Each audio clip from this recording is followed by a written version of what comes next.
My sister slid a $4,000 steakhouse bill across the table, laughing that a toaster repair girl like me should be grateful to buy her dinner. She had no idea the billionaire CEO she spent years trying to impress was about to walk into that exact restaurant, bypass her completely, and beg me to save his empire. I am Emma, 35 years old, and somehow still navigating the exhausting reality of being the designated disappointment in my own family. Despite building a highly lucrative cyber hardware firm from the ground up, I am still treated like the dirt beneath their designer shoes. Before I continue this story, let me know where you are watching from in the comments below. Hit like and subscribe if you have ever had to sit across from people sharing your DNA while they actively tried to diminish your light. The air inside the most exclusive steakhouse in the heart of Buckhead, Atlanta, was thick with the scent of dry, aged ribeye, melted truffle butter, and the kind of generational wealth that does not need to speak loudly to be heard. Crystal chandeliers cast a warm golden glow over mahogany tables, illuminating the sharp suits and elegant evening gowns of the city elite. Our table was situated right in the center of the main dining room. It was a prime location my mother Brenda had undoubtedly spent weeks securing, just to prove we belonged among the upper crust. I sat quietly at the edge of the semicircular leather booth, sipping sparkling water and watching the chaotic theater of my family unfold. To my left sat my sister Chloe, perfectly coiffed and dripping in status symbols.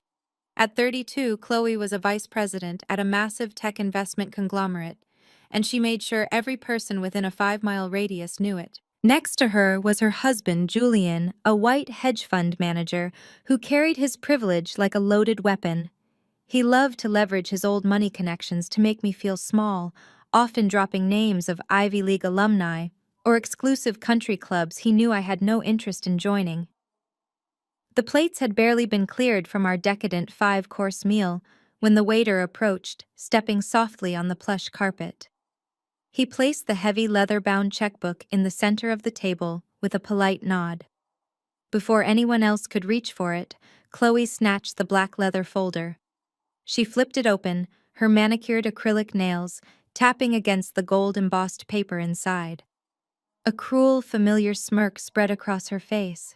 Her dark eyes, so similar to mine but entirely devoid of warmth, locked onto me. Without breaking eye contact, she slid the folder across the polished mahogany surface. It glided smoothly, stopping exactly in front of my water glass. I looked down. The bold ink at the bottom of the receipt read $4,120. I looked back up at her, my expression perfectly blank. Chloe leaned forward, resting her elbows on the table, making sure her voice was just loud enough to carry to the neighboring tables. Well, Emma, since you decided to be utterly selfish and completely missed contributing to Mom and Dad's anniversary trip to Martha's Vineyard last month, Julian and I discussed it. We think it is only fair that you cover the dinner tonight. Consider it your way of making amends for being such a cheapskate. The immediate silence that fell over our table was deafening. Even the subtle clinking of silverware from the couple dining next to us seemed to pause. I could feel the weight of their curious stares burning into the side of my face. My mother took a slow, deliberate sip of her expensive Cabernet, adjusting her diamond tennis bracelet and refusing to meet my eyes. She was deeply invested in respectability politics, always terrified of what the neighbors or the church elders might think, yet she was letting this public humiliation happen. She always let it happen. In her eyes, Chloe was the golden child who could do no wrong, the daughter who brought prestige to the family name, while I was simply the dark cloud hovering over their perfect portrait. What Chloe conveniently failed to mention was the real reason I did not contribute to that anniversary trip.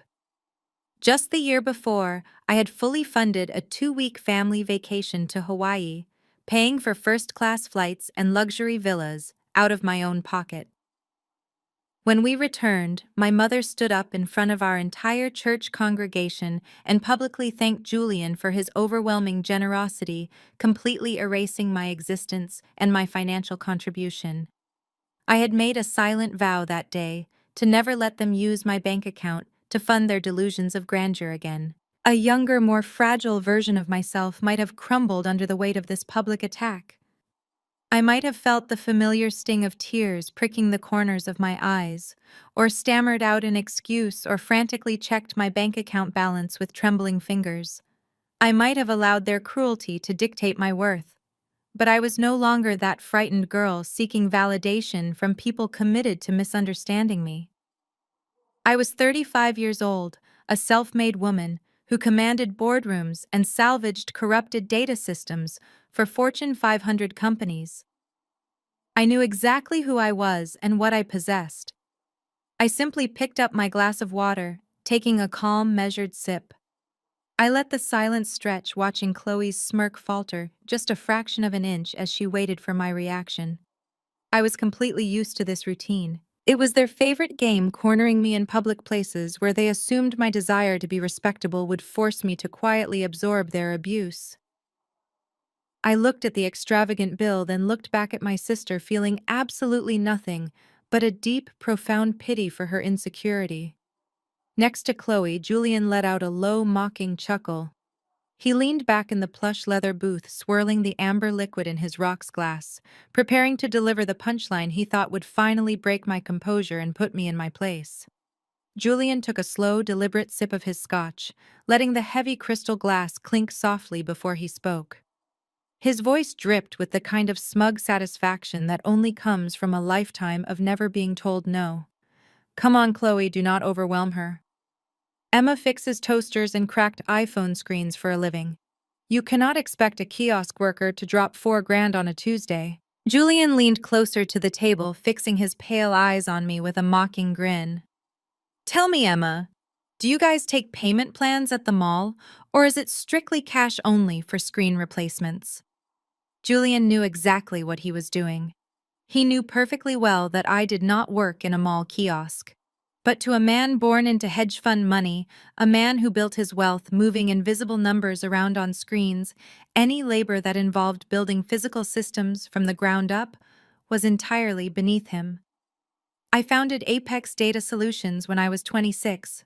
I built proprietary hardware and coded recovery protocols for government contractors and massive financial institutions.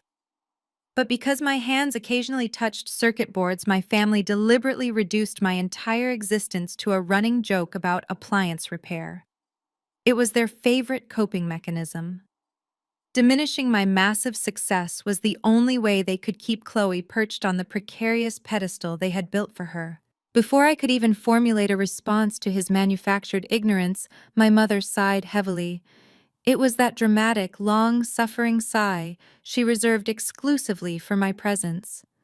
She reached across the table, adjusting the lavish floral centerpiece, as if I was somehow ruining her carefully curated aesthetic.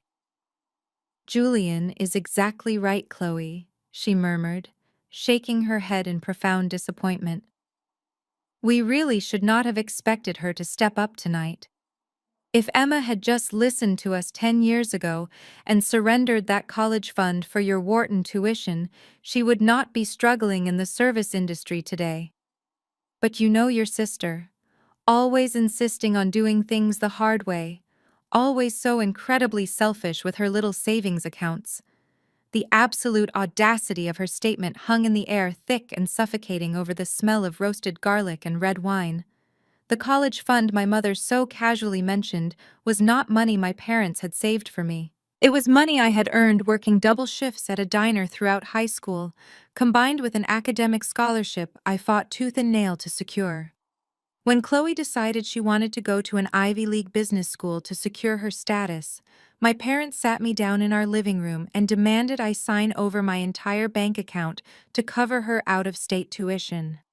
They explicitly told me that since Chloe was destined for corporate greatness, and I was just a girl who liked tinkering with computers, it was my absolute duty as a sister to sacrifice my future for hers. When I refused to hand over the money I had bled for, they packed my bags and told me I was no longer welcome under their roof. I slept on a mattress on the floor of a freezing studio apartment for 4 years. I ate cheap noodles and built my tech empire line by line of code in the dead of night. Meanwhile, my parents took out massive loans to throw lavish graduation parties for Chloe, and bought her a brand new Mercedes just to celebrate her first entry-level job. They spent a decade convincing themselves that my boundaries were acts of betrayal, framing me as the villain in a story where I was the only one paying my own bills. Now, sitting in this five-star restaurant, watching my mother rewrite history to justify their cruelty, I felt a strange sense of absolute peace wash over me. I looked at the three of them sitting across from me. Chloe, with her desperate, gnawing need to prove she was better than me at all costs. Julian propping up his fragile ego by mocking a black woman's labor while spending his trust fund. And my mother willing to throw her own flesh and blood under the bus just to maintain the grand illusion of her perfect, respectable family. They were trapped in a toxic, exhausting cycle of their own making, constantly performing for a society that did not care about them at all. I could have argued with them. I could have pulled out my phone and showed Julian the massive tech magazine cover featuring my company from last month. I could have reminded my mother that the diamond tennis bracelet she was wearing right now, the one she loved showing off to the church elders, was bought with the Christmas bonus I gave her 2 years ago. A bonus she explicitly told her friends was a generous gift from Chloe. I could have raised my voice, caused a massive scene, and given them the angry, unhinged reaction they were so desperately trying to provoke. They wanted me to break.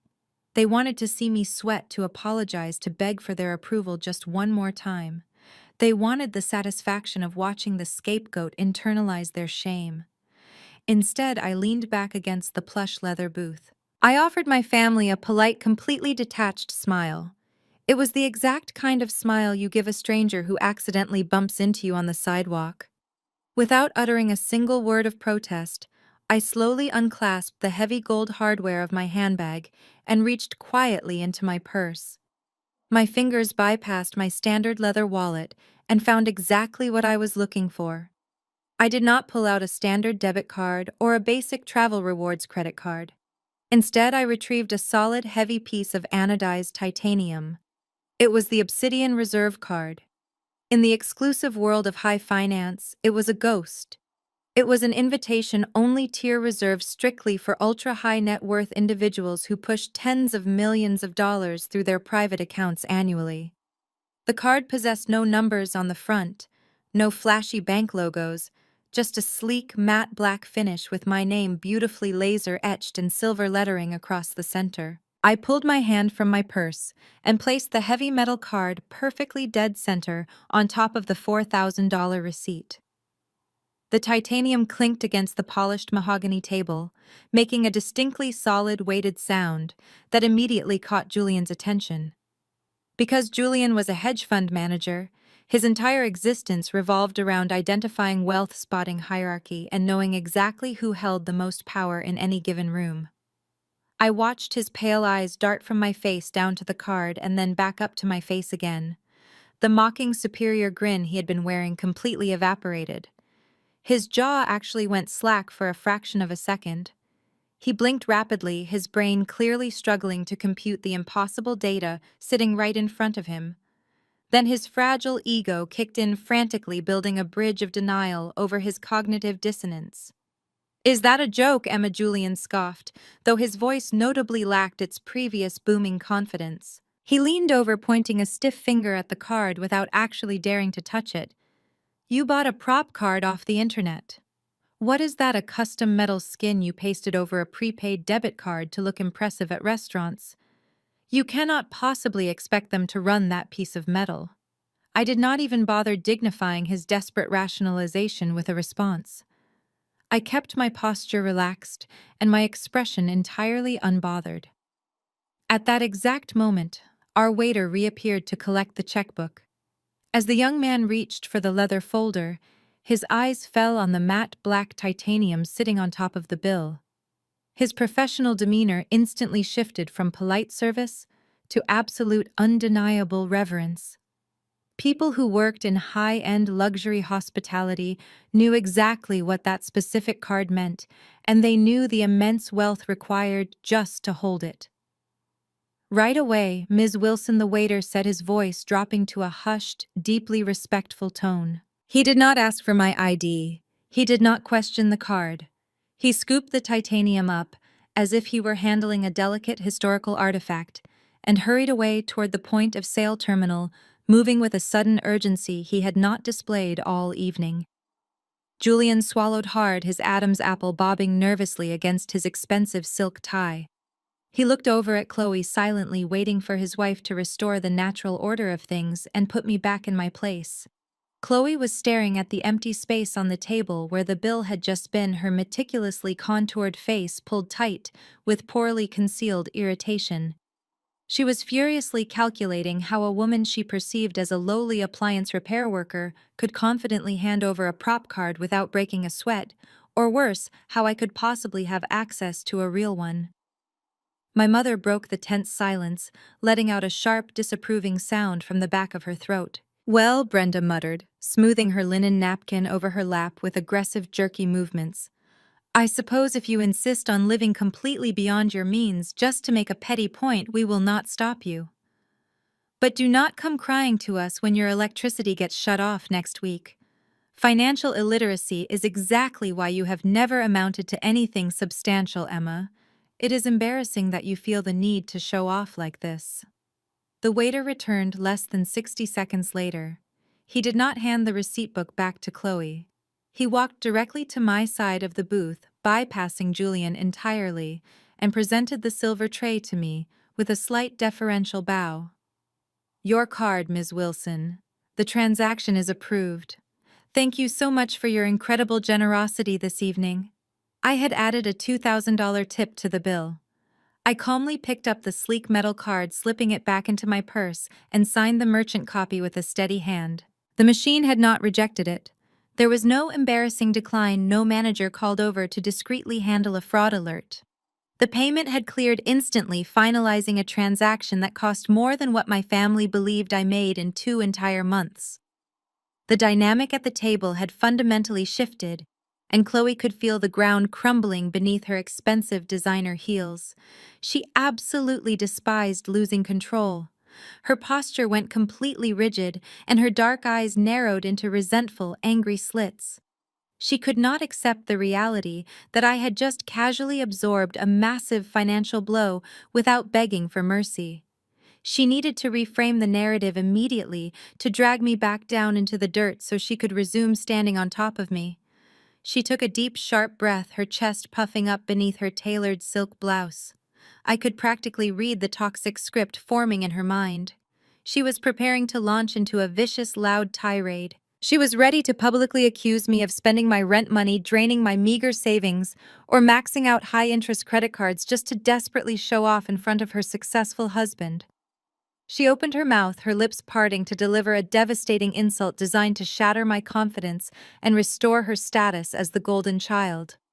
But before a single venomous word could leave her throat, a massive commotion erupted at the maitre d' stand near the front entrance of the restaurant. The heavy double doors of the restaurant swung open with a forceful push, letting in a sudden gust of cool evening air and the flashing lights of a motorcade parked illegally on the curb. A team of broad-shouldered men in dark suits stepped into the foyer first, their eyes scanning the room with calculated precision. The maitre d' abandoned his post, practically tripping over his own feet to clear a path. A hushed murmur rippled through the dining room as patrons paused with their forks halfway to their mouths. Walking right through the center of the chaos was Richard Sterling. He was a man who possessed the kind of wealth that owned senators and shaped skylines. As the billionaire chief executive officer of the massive tech investment conglomerate where my sister worked, he carried a gravitational pull that forced everyone around him to adjust to his orbit.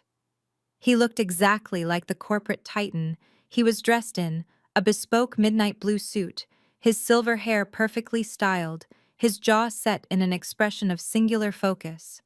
He was trailed by 3 executive assistants who were frantically typing on their tablets, struggling to keep up with his long, purposeful strides. I felt a sudden, violent movement beside me. Chloe had frozen mid-breath, the cruel insult she was about to hurl at me dying instantly on her tongue. Her face went completely pale for a fraction of a second before flushing with a frantic, greedy energy. She recognized him immediately. "That is Richard Sterling," she hissed to Julian. her voice trembling with a manufactured reverence that made my stomach turn. Julian instantly sat up straighter, hurriedly adjusting the knot of his silk tie. The arrogant, relaxed posture he had maintained all evening vanished completely. Even Julian, a man who loved to weaponize his own trust fund, was momentarily subdued by the sheer magnitude of a man whose net worth dwarfed his entire hedge fund by several $1 billion. Chloe did not politely ask me to excuse her. She did not wait for me to slide out of the semicircular booth. Driven by blind ambition and the desperate need to be seen, she drove her sharp elbow directly into my shoulder, aggressively shoving me aside to escape the table. She practically leaped into the main aisle, smoothing down the front of her tailored silk blouse and plastering on a painfully artificial wide smile. I watched as her entire persona shifted in the blink of an eye. The vicious, sneering bully who had just tried to publicly humiliate her own sister disappeared entirely. In her place stood a frantic sycophant desperate to climb one more rung on the corporate ladder. She marched toward the center aisle like a soldier heading into battle, deliberately positioning herself directly in the billionaire's walking path. She modulated her voice, dropping the harsh, shrill tone she always reserved for me. Instead, she adopted a breathy, polished cadence, projecting her words loud enough to ensure the surrounding tables knew exactly how important she thought she was. "Mr. Sterling," she called out, stepping forward and extending her hand. "What an absolutely incredible and unexpected honor to see you this evening. I am Chloe Wilson, your Vice President of Acquisitions. We were just finalizing the quarterly market projections on the third floor of the tower yesterday." I sat quietly in the booth, nursing my glass of sparkling water, observing this degrading performance. It was a pathetic display of code switching and corporate desperation. The same woman who demanded I pay a $4,000 dinner bill just to prove I was beneath her was now bending over backward, eagerly begging for a tiny scrap of attention from a man who signed her paychecks. She worshipped proximity to power, completely unaware that true power never has to introduce itself so loudly or so desperately. She was so convinced of her own superiority within our family dynamic, yet here she was fully willing to humiliate herself just to be acknowledged by a white billionaire in a steakhouse. Chloe held her hand out, her artificial smile stretched so tight it looked painful. She waited for him to stop. She waited for the validation she believed her title entitled her to receive. But Richard Sterling did not stop walking. He did not slow down. He did not extend his hand to meet hers, nor did he offer even a polite nod of acknowledgement.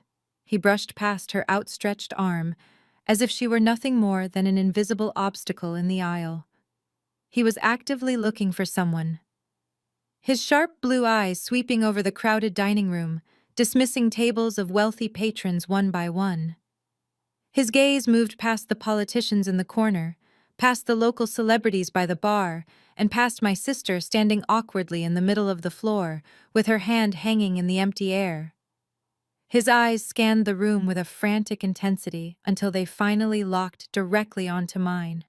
The moment Richard Sterling locked eyes with me, the chaotic energy of the restaurant seemed to completely evaporate. He did not merely walk past my sister. He moved through her personal space as if she were completely invisible, brushing his tailored shoulder against her outstretched arm without a single ounce of hesitation. Chloe was left standing in the middle of the aisle, her perfectly manicured hand hovering awkwardly in the empty space between them. I watched the artificial, overly enthusiastic smile on her face crack and begin to visibly twitch. Her brain was violently rejecting the reality unfolding in front of her. In her carefully constructed universe, she was the brilliant corporate executive, and I was the embarrassing younger sister who worked a menial labor job. The idea that the most powerful man in her industry would completely ignore her existence while making a beeline for my table was an absolute impossibility. Richard stopped directly at the edge of our semicircular booth. He did not spare a single glance for Julian, who was practically choking on his expensive scotch. He did not look at my mother, who sat frozen with her mouth slightly open, entirely stripped of her usual condescending composure. Richard looked only at me. The stern, intimidating glare that terrified boardrooms across the country melted away, instantly replaced by a look of profound, undeniable relief. Emma, he breathed out his voice, carrying clearly over the hushed whispers of the surrounding tables. There you are. My board has been trying to reach you all week. The sheer delicious irony of those words hanging in the air was a sweeter reward than any amount of money could ever buy. Just moments ago, my family had been loudly mocking my career, laughing at the idea that I fixed toasters and cracked phone screens for a living. They had demanded I pay a $4,000 dinner bill as punishment for my supposed financial illiteracy. And now the very billionaire whose approval my sister based her entire self-worth upon was standing at my table looking at me not as an employee, but as an absolute necessity to his survival. I remained perfectly still in the plush leather booth. I did not immediately jump up to shake his hand, nor did I act starstruck. I maintained the exact same calm, composed posture I had held while paying the dinner bill. I am a woman who knows the exact value of my time and my expertise. When you build the kind of proprietary hardware and cybersecurity protocols that can save a multinational conglomerate from total collapse, you never have to chase power. Power comes directly to you. Good evening, Richard, I replied evenly, offering him a polite but measured nod. I have been intentionally unreachable. My executive assistant informed your team on Tuesday that Apex Data Solutions is currently not taking on any emergency corporate recovery contracts. We are focusing entirely on our government accounts this quarter. Julian made a strange, strangled noise in the back of his throat. His pale eyes were bulging out of his head, darting frantically between Richard and me. The realization was slowly, painfully dawning on him that he had just spent an entire evening mocking the founder of a tech firm that even Richard Sterling was desperate to hire. Beside him, my mother had gone completely pale. She clutched her linen napkin so tightly, her knuckles turned white, her mind desperately trying to process how the daughter she had just labeled a failure was casually rejecting a business meeting with a billionaire. Richard leaned closer to the table, completely unbothered by my dismissal. He placed both of his hands firmly on the polished mahogany surface, a gesture of absolute urgency. Emma, please, he insisted, his tone stripped of all corporate pride. This is not a standard recovery job. We suffered a catastrophic server failure at our main data center 3 days ago. We are locked out of our own encrypted drives. Every single hardware specialist we brought in has told us the exact same thing. They told us that the architecture is too complex and that you are the only person in the entire country who has the specific proprietary tech to bypass the fail-safes without wiping the data completely. The silence at our table was absolute. The word billionaire suddenly felt very small compared to the immense leverage I currently held in that room. Richard Sterling was practically begging me, laying his company's vulnerability bare in the middle of a crowded restaurant. Out of the corner of my eye, I saw Chloe finally snap out of her paralyzed state. The humiliation of being ignored had quickly morphed into a frantic, desperate panic. She could not allow this narrative to continue. She could not let me hold the upper hand, especially not in front of the man who controlled her promotion to senior partner. She physically forced her way back to the table, squeezing between Richard and a confused waiter. Her face was flushed an angry, blotchy red, and her corporate smile was now a grotesque, forced grimace. She placed a trembling hand on Richard's arm, trying to physically redirect his attention back to her. "Mr. Sterling," she interrupted, her voice shrill and breathless. "Mr. Sterling, I am so sorry for the confusion. There has obviously been a massive misunderstanding here. You have the wrong person. This is just my sister Emma. She does not own a tech firm. She fixes appliances and works at a repair kiosk. She cannot possibly help you with your servers." Richard Sterling looked down at the hand resting on his tailored sleeve as if a cockroach had just crawled out of the air conditioning vent. He did not gently brush Chloe away. He forcefully ripped his arm back, taking a deliberate step away from her. His piercing blue eyes, which had just been filled with pleading vulnerability, when looking at me hardened into shards of absolute ice as he finally registered my sister's presence. Chloe let out a high-pitched, nervous laugh, desperately trying to play off his visible disgust. "I am serious, Mr. Sterling," she babbled, her voice shaking uncontrollably as she tried to salvage her rapidly deteriorating authority. "This is just my sister. She fixes appliances and mobile phones. You are confusing her with someone else." Richard cut her off cold. His voice was a whip cracking through the heavy, tense air of the dining room. "Do not ever interrupt me when I am speaking to an industry peer." He snapped, his tone laced with a lethal dose of corporate authority. "Your sister does not fix appliances. Your sister is the sole founder and chief executive officer of Apex Data Solutions. She is the only hardware recovery specialist in the entire country who holds the proprietary keys to unlock the military-grade encrypted servers our firm just crashed. She holds a monopoly on the exact architecture that is currently keeping our entire European trading bloc offline." I let the sheer magnitude of his words hang heavily over the table. The silence that followed was not just quiet. It was a suffocating, absolute vacuum that sucked the oxygen right out of my family's lungs. The magnificent illusion they had spent the last decade meticulously building, the one where I was the pathetic failure, and Chloe was the triumphant savior, shattered into a million irreparable pieces right in front of their eyes. Across the table, Julian had just taken a desperate gulp of his scotch to steady his nerves. As Richard's words fully registered in his brain, Julian violently choked. The amber liquid went straight down his windpipe. He lurched forward, coughing aggressively into his white linen napkin, his face turning a vibrant, unnatural shade of purple. The arrogant hedge fund manager, who had just mocked my financial literacy, was now hacking up a lung, deeply terrified of the fact that he had spent the evening insulting a woman whose net worth clearly eclipsed his wildest dreams. The titanium obsidian card he had boldly called a fake internet prop just moments ago suddenly made terrifying absolute sense to him. My mother was completely speechless. For a woman who had spent her entire adult life orchestrating family gossip and dictating the social hierarchy of our household, Brenda suddenly had absolutely nothing to say. Her jaw was practically unhinged. She stared at me as if I had suddenly morphed into a complete stranger. Her mind was short-circuiting, utterly incapable of reconciling the daughter she had gleefully thrown out onto the street with the titan of industry currently being worshipped by a billionaire.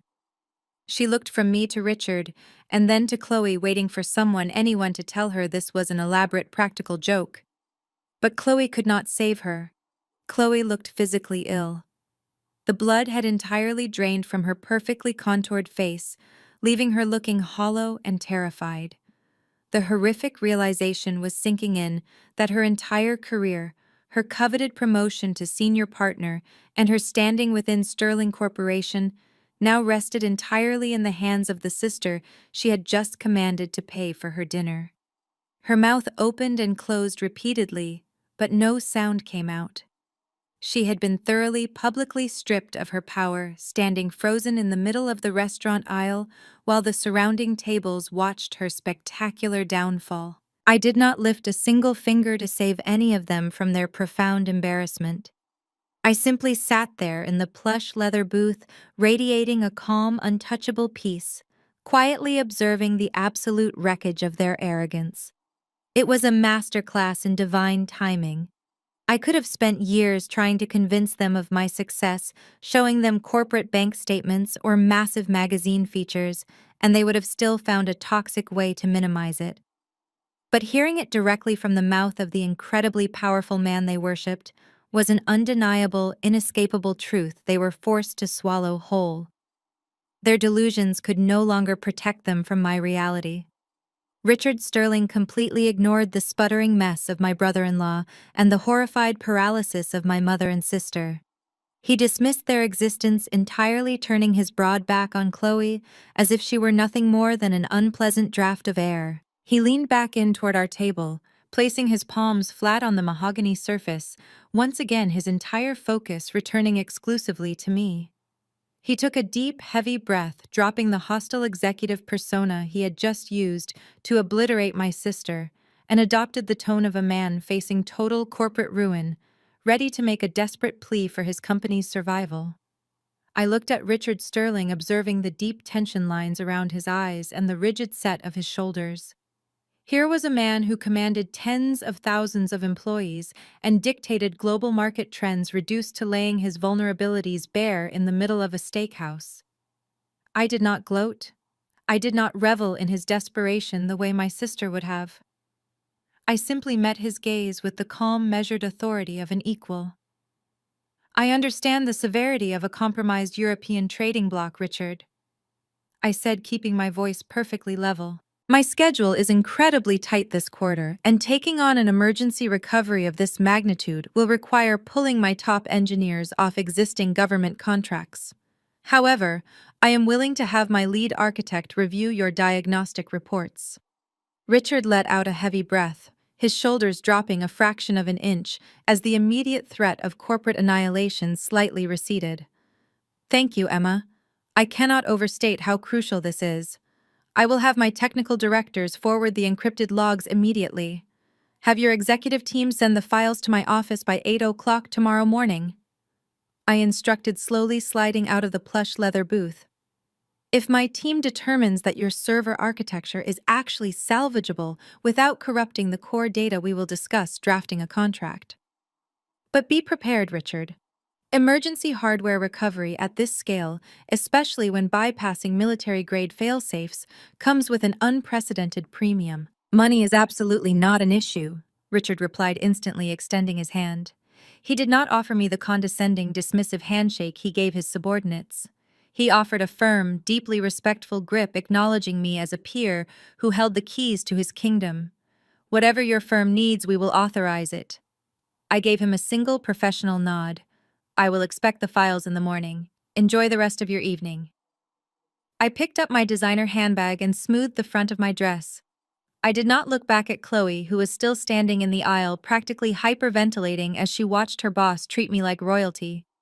I did not look at Julian, who was still wheezing and wiping his watering eyes with a napkin, thoroughly humiliated by his own arrogant assumptions. And I certainly did not look at my mother, whose entire carefully curated worldview had just been violently detonated. I had absolutely nothing left to say to any of them. Silence was a far more devastating weapon than any insult I could have thrown their way. I turned and walked toward the front of the restaurant. The dining room, which had been buzzing with loud conversations and clinking silverware when I first arrived, was now noticeably subdued. The surrounding patrons had watched the entire power dynamic shift, and they parted slightly as I made my way down the center aisle. The maitre d', who had witnessed the black titanium card drop earlier, rushed ahead to hold the heavy glass doors open for me, bowing his head respectfully as I passed. Stepping out of the restaurant was like crossing a physical boundary between my past and my present. The cool, crisp Atlanta night air hit my skin instantly, washing away the stifling, toxic atmosphere of the dinner table. The heavy scent of roasted meats and expensive perfumes was replaced by the clean, sharp smell of the city after dusk. I took a deep breath, filling my lungs with the sweet air of absolute freedom. There was a profound, radiating heat blooming in my chest. It was the heat of victory, but not the petty, vindictive kind my sister constantly chased. It was the deep, unshakable satisfaction of knowing I had built a fortress of success, so undeniable that their attempts to tear me down had simply shattered against the walls. I had not needed to raise my voice. I had not needed to defend my humanity. I had simply let my reality speak for itself, and the truth had completely crushed them. My private chauffeur, Thomas, saw me exit the building and immediately pulled the sleek black SUV up to the curb, the tires gliding silently to a halt. He stepped out from the driver's side, his dark suit immaculate, and moved quickly to open the heavy rear passenger door for me. "Good evening, Ms. Wilson," Thomas said warmly, offering a professional smile. "I hope the dinner was satisfactory." "It was incredibly revealing, Thomas," I replied, offering him a genuine smile in return. "Please take me home. I have an early morning tomorrow." I was just about to step up into the luxurious leather interior of the vehicle when I felt a sharp, aggressive vibration in my coat pocket. The sudden buzz was jarring against the quiet peace of the evening. I paused, resting my hand on the doorframe, and pulled my phone out. The bright screen illuminated the darkness, displaying a new text message. It was from my mother. Even after witnessing the undeniable proof of my success, even after seeing her golden child publicly stripped of her power, my mother could not surrender her delusions. She could not fathom a world where I was not a resource to be exploited for Chloe's benefit. Instead of apologizing for the horrific way they had treated me, her desperate need to control the narrative forced her to double down. I stared at the glowing words on the screen, feeling a cold, clinical detachment wash over me. The message read, "How dare you humiliate your sister in front of her boss like that? You are completely out of control. You will get her that contract tomorrow and make sure she gets the credit for it, or you are dead to me." I read the threat twice, the sheer audacity of her entitlement almost comical. I did not type a response. I did not feel the familiar sting of rejection that used to haunt my childhood. I simply locked the screen, slid the phone back into my pocket, and climbed into the car. They wanted a war over this contract. Tomorrow morning I was going to give them a corporate execution. The sun rose over Atlanta, casting a brilliant glare against the floor-to-ceiling windows of the Apex Data Solutions corporate headquarters. I arrived at my office at 6 in the morning, long before the city had fully woken up. My compound was a sprawling state-of-the-art facility right in the heart of Midtown. It featured biometric security checkpoints, a private server farm housed behind blast-proof glass, and 3 floors of the sharpest engineering minds in the entire country. It was a far cry from the dingy mall kiosk my family had spent years joking about. I sat behind my massive custom-tempered glass desk, sipping my morning espresso and reviewing the encrypted server logs Richard Sterling had desperately sent over at the crack of dawn. The data was an absolute disaster, entirely corrupted by a vicious ransomware protocol, but it was completely salvageable for someone with my specific skill set. I held his company's life support in the palm of my hands. At precisely 9:15, my office intercom buzzed. It was my executive assistant, Marcus. His usually calm and measured voice carried a distinct note of alarm. "Ms. Wilson," he said, "there is a situation in the main lobby. 3 individuals are demanding to see you. They do not have appointments, they bypassed the visitor screening protocol, and they are currently threatening to call the police on our security team if they are not allowed upstairs immediately. The older woman is loudly claiming she is your mother and that she practically owns this building."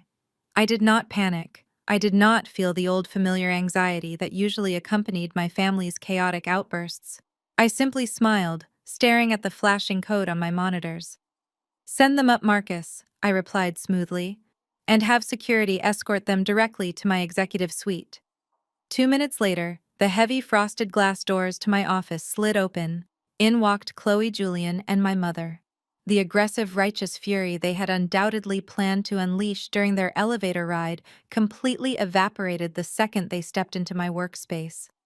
I watched from my chair as their eyes darted wildly around the massive room. They took in the panoramic views of the Atlanta skyline, the multi-million-dollar modern art pieces hanging on the walls, and the massive digital command center displaying real-time global data feeds from my international clients.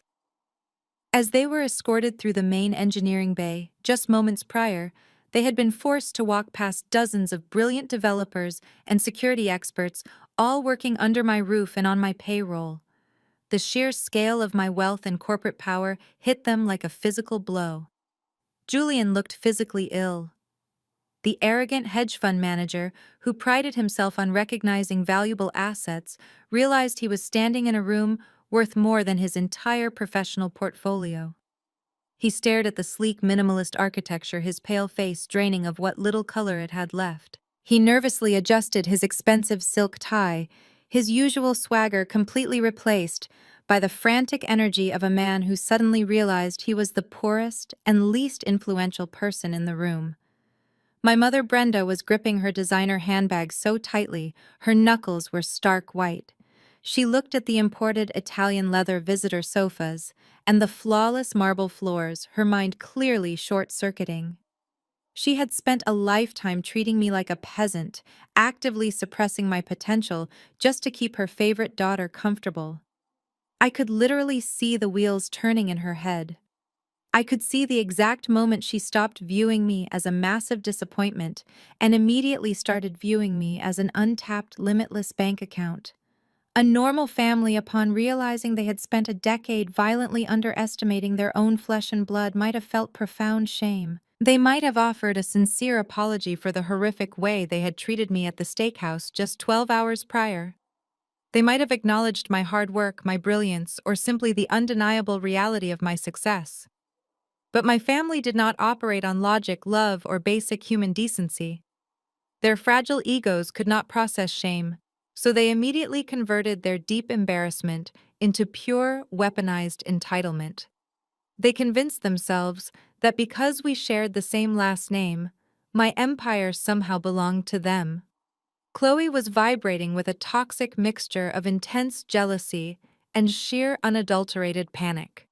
Her prestigious job, her highly coveted promotion to senior partner, and her entire carefully crafted corporate identity were hanging by a thread, and I was the one holding the scissors. She stomped across the vast expanse of my office, her designer heels clicking aggressively against the marble floor. She bypassed the plush visitor chairs, entirely refusing to sit down and be treated like a regular guest in my domain. She desperately needed to assert dominance. She needed to drag me back down to her level to feel safe again.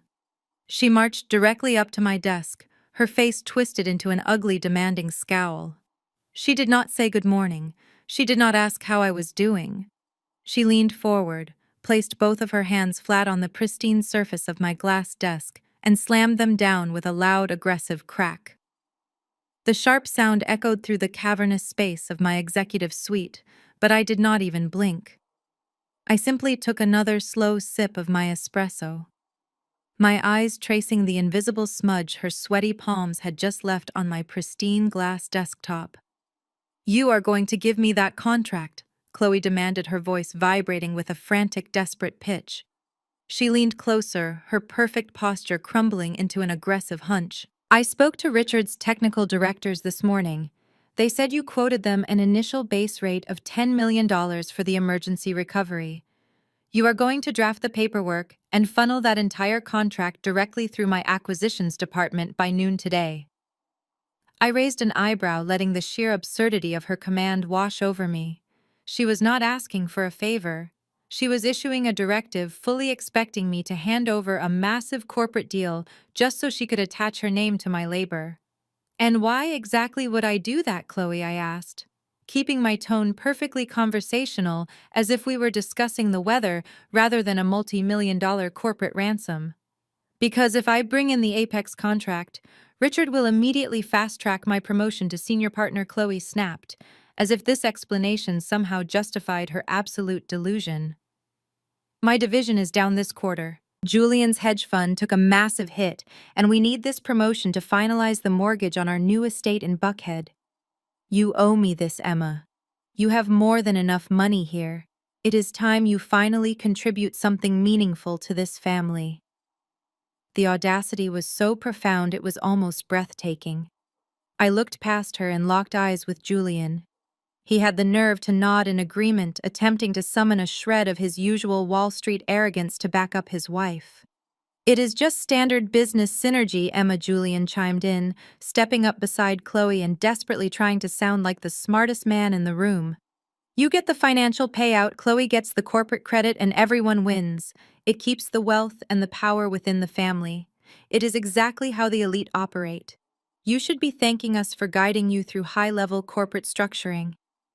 I placed my espresso cup down on its ceramic saucer with a soft, deliberate clink. The absolute mental gymnastics required for them to stand in my headquarters and demand a $10 million favor was staggering.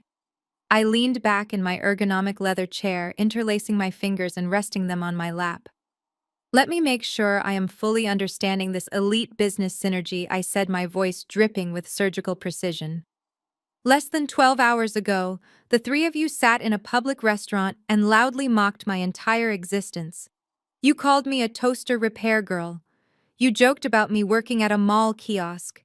You demanded I pay a $4,000 dinner bill as a punishment for my supposed financial illiteracy, specifically to humiliate me. And now you are standing in the middle of my tech empire demanding I hand you the biggest corporate rescue contract of the year so you can buy a new mansion. Chloe's face flushed a deep, blotchy crimson. That was different, she stammered frantically, trying to rewrite history in real time. We did not know about all of this. We thought you were struggling. We were just trying to motivate you to do better. We were pushing you because we care. You were trying to break me, I corrected her, my voice dropping an octave, slicing through her pathetic excuse like a scalpel. You have spent your entire life trying to break me because my independence threatens your fragile ego. You do not want my help, Chloe. You want my submission. You want to take my $10 million contract, slap your name on it, and parade it around your boardroom so you can pretend you are the genius savior of Sterling Corporation. You want to wear my success as your costume because you produce absolutely nothing of value yourself. How dare you speak to your sister that way? My mother suddenly erupted, finally finding her voice. Brenda marched to the front of the desk, physically inserting herself between Chloe and me. Her eyes were blazing with that familiar righteous indignation she always used to protect her golden child. She is your blood. Brenda practically spit the words at me. Family protects family. Chloe is on the verge of a massive career milestone, and you are sitting here hoarding your resources like a selfish, ungrateful child. I raised you to support your sister. After everything we have done for you, you are going to draft that contract today, or so help me God. I will make sure you regret it. Everything you have done for me, I repeated, letting out a short, hollow laugh. You mean kicking me out of the house when I refused to pay for Chloe's Ivy League tuition?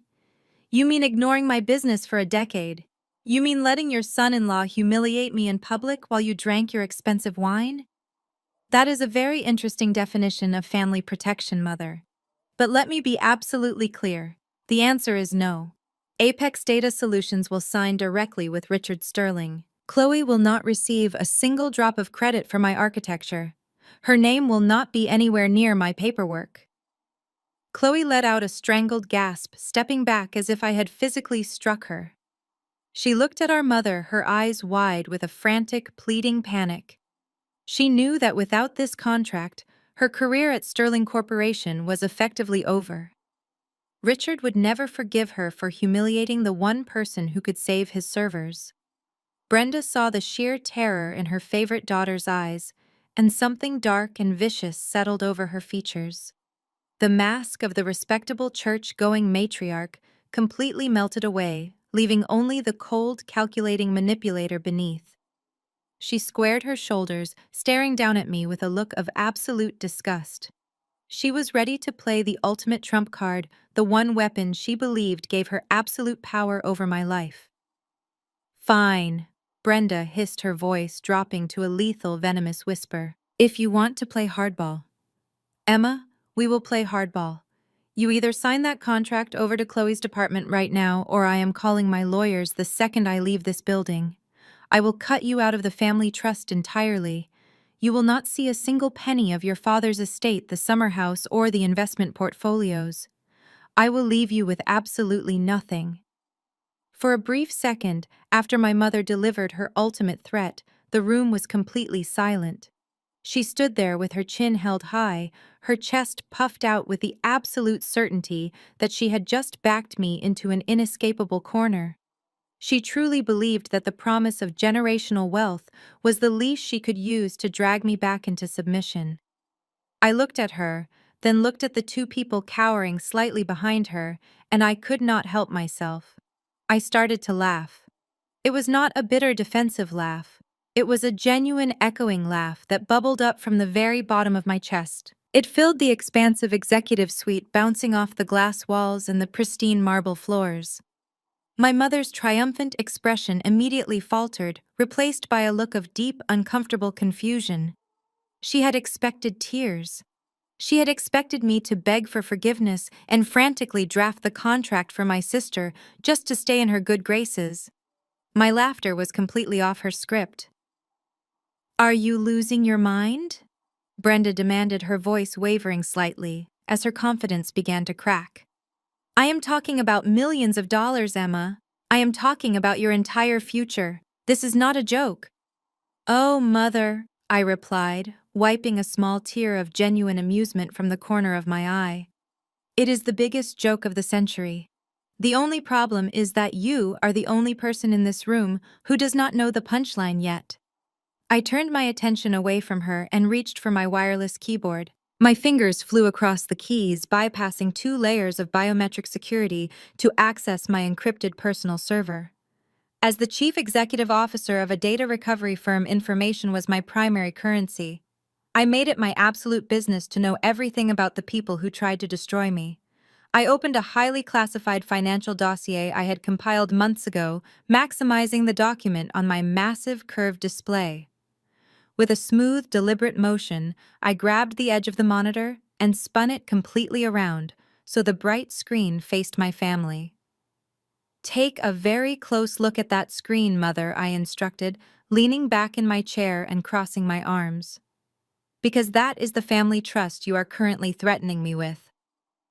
Brenda stepped closer to the desk, her eyes squinting to read the complex spreadsheets, wire transfer logs, and bank statements glowing on the monitor. At first, she just looked confused. The financial jargon and corporate routing numbers did not make sense to her. But then her eyes caught the bold red text at the bottom of the master ledger. The current available balance of the Wilson Family Trust was listed at exactly $412. "What is this?" Brenda whispered, her voice barely audible. "This is a mistake. The trust has over $8 million in liquid assets. The summer house alone is worth $2 million. This is a fake document you created to trick me." I shook my head slowly, feeling a cold, clinical satisfaction as I prepared to dismantle her reality completely. "Those are official bank records, directly from the Cayman account's mother. The $8 million you thought you had for your retirement has been gone for over 2 years. The summer house was leveraged with a second mortgage that went into default 6 months ago. The family trust is completely empty." Brenda physically stumbled back, bumping into one of the Italian leather visitor chairs. She looked at me, her eyes wide with a mixture of terror and disbelief. But how she choked out, "Your father set that money up in a locked portfolio. It was untouchable." "It was untouchable to me," I corrected her sharply. "But it was completely accessible to the person you gave power of attorney to when Dad passed away." I tapped my manicured finger against the glass desk, pointing directly at my brother-in-law.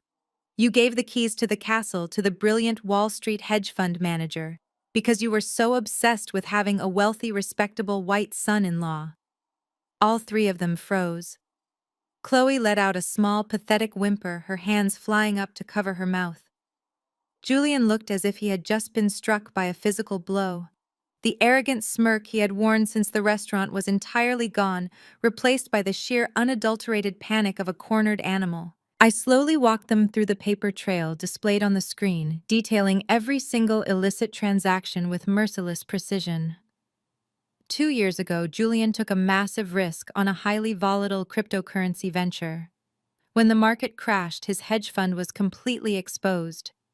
Instead of admitting his failure to his investors, he quietly siphoned the entire Wilson family trust to cover his margin calls. He drained your retirement accounts, Mother. He leveraged the summer house. He stole every single penny my father worked his entire life to save, and he lost it all in less than 48 hours.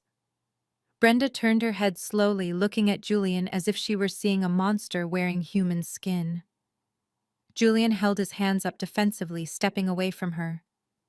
"Brenda, listen to me," he stammered, his voice cracking with desperation. "It was a temporary liquidity issue. The market was unpredictable. I was going to put it all back as soon as my next fund cleared. I swear to you, I had a plan to replace every dime, and you knew about this?" Brenda asked, her voice dropping to a terrifyingly quiet whisper as she turned to look at her golden child. Chloe burst into tears, her perfect corporate facade completely disintegrating. "Mom, please, we were going to fix it," she sobbed, reaching out for her mother. "We just needed time. If Richard promotes me to senior partner, the signing bonus will cover the second mortgage. That is why we need Emma to give me the contract today. We are trying to save the family." The devastation on my mother's face was absolute. The psychological collapse of her entire worldview happened right in front of my eyes. The daughter she had worshipped, the golden child, who could do no wrong, had actively conspired with her husband to steal her mother's life savings, and then covered it up. The perfect, respectable life Brenda had spent decades bragging about to her country club friends was a complete mirage built on a foundation of theft and lies. She had thrown me out onto the street to protect these people, and they had rewarded her by picking her pockets clean. "You threatened to leave me with absolutely nothing, Mother," I said softly, the absolute finality of my words ringing through the room. "But you cannot take away what you no longer possess. You are completely bankrupt. The only person in this room who holds any actual wealth, any actual power, and any actual future is the daughter you told to go fix toasters." The humiliation was too much for Julian to bear. His fragile ego, built entirely on unearned privilege and stolen money, violently shattered. His pale face flushed a deep, furious crimson, the veins in his neck bulging against his collar. He let out an animalistic sound of pure rage, balled his hands into tight fists, and stepped aggressively toward me. I watched Julian take that aggressive step toward me, his hands balled into tight fists, his face contorted with the kind of reckless fury that only comes from a mediocre man whose entire facade has just been violently ripped away. For a split second, he genuinely believed he could physically intimidate me in my own headquarters. He believed that his anger, his white privilege, and his sudden panic were somehow more valid and more threatening than the multi-million-dollar corporate fortress I had built around myself. But I did not shrink back into my chair. I did not break eye contact. I simply shifted my weight, reached under the thick edge of my tempered glass desk, and pressed my finger firmly against the silent biometric security button mounted hidden out of sight. Julian stopped inches from the edge of my desk, his chest heaving as he pointed a shaking finger directly at my face. "You think you are so incredibly smart, Emma?" He spat, his voice echoing loudly in the quiet suite. "You think you understand how global finance works because you build computer servers. You know absolutely nothing about the pressure I am under or the high-level deals I manage. You are going to draft that contract over to Chloe today, or I swear to God I will tear this entire place apart and make sure Richard Sterling knows exactly how uncooperative you are." He never got the chance to finish his pathetic, desperate tantrum. Less than 10 seconds after my finger grazed the panic button, the heavy frosted glass doors of my executive suite slid open with a sharp, mechanical hiss. My executive assistant Marcus stepped into the room, his expression completely blank, holding an electronic tablet. Right behind him were 3 members of my private security detail. These were not standard office building security guards. They were highly trained former military contractors who oversaw the physical security of our classified military-grade data centers. They moved with absolute terrifying efficiency. They did not ask what the problem was or politely inquire about the shouting. They simply moved into the room and smoothly flanked my family, forming a solid, muscular wall between my desk and my brother-in-law. "It is time for you to leave the premises," Marcus stated smoothly, his voice devoid of any emotion or hesitation. He gestured toward the open doors. "Please proceed to the elevator bank immediately." Julian took one look at the sheer size of the security personnel, and the remaining bravado instantly drained from his body. He took a rapid step backward, nearly tripping over his own expensive leather shoes, suddenly remembering that he was not the one in control of this environment. My mother, however, could not comprehend the sudden shift in authority. She was so entirely used to being the undisputed matriarch that the sight of armed men ordering her out of a room simply did not compute in her brain. "How dare you speak to me that way?" Brenda shrieked, her voice cracking as she turned her misplaced fury onto Marcus.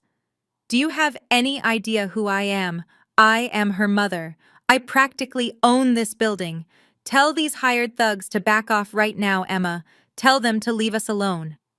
I picked up my espresso cup, taking a slow, calming sip before setting it down. They do not work for you, mother, I said, my voice cutting through her hysterical screaming with icy precision. And as you have just seen on those bank ledgers, you do not own absolutely anything anymore. Escort them out, Marcus. If they resist in any way, call the Atlanta Police Department and press formal trespassing charges. The lead security officer stepped forward, placing a massive, unyielding hand firmly on Julian's shoulder. That was the exact moment the reality of their situation finally crushed them. There was no more room for manipulation. There were no more family guilt trips to leverage. They had absolutely zero power in my domain. They were forcefully marched out of my executive suite. I stood up from my desk and slowly followed them to the doorway, leaning against the glass frame to watch the procession. It was a profound, deeply cathartic experience to witness the physical removal of the toxicity that had poisoned my life for 3.5 decades. For years, my childhood bedroom had felt like a prison cell, while they paraded around demanding perfection and constantly moving the goalposts. Now I was watching them being forcefully ejected from the sanctuary I had built with my own 2 hands.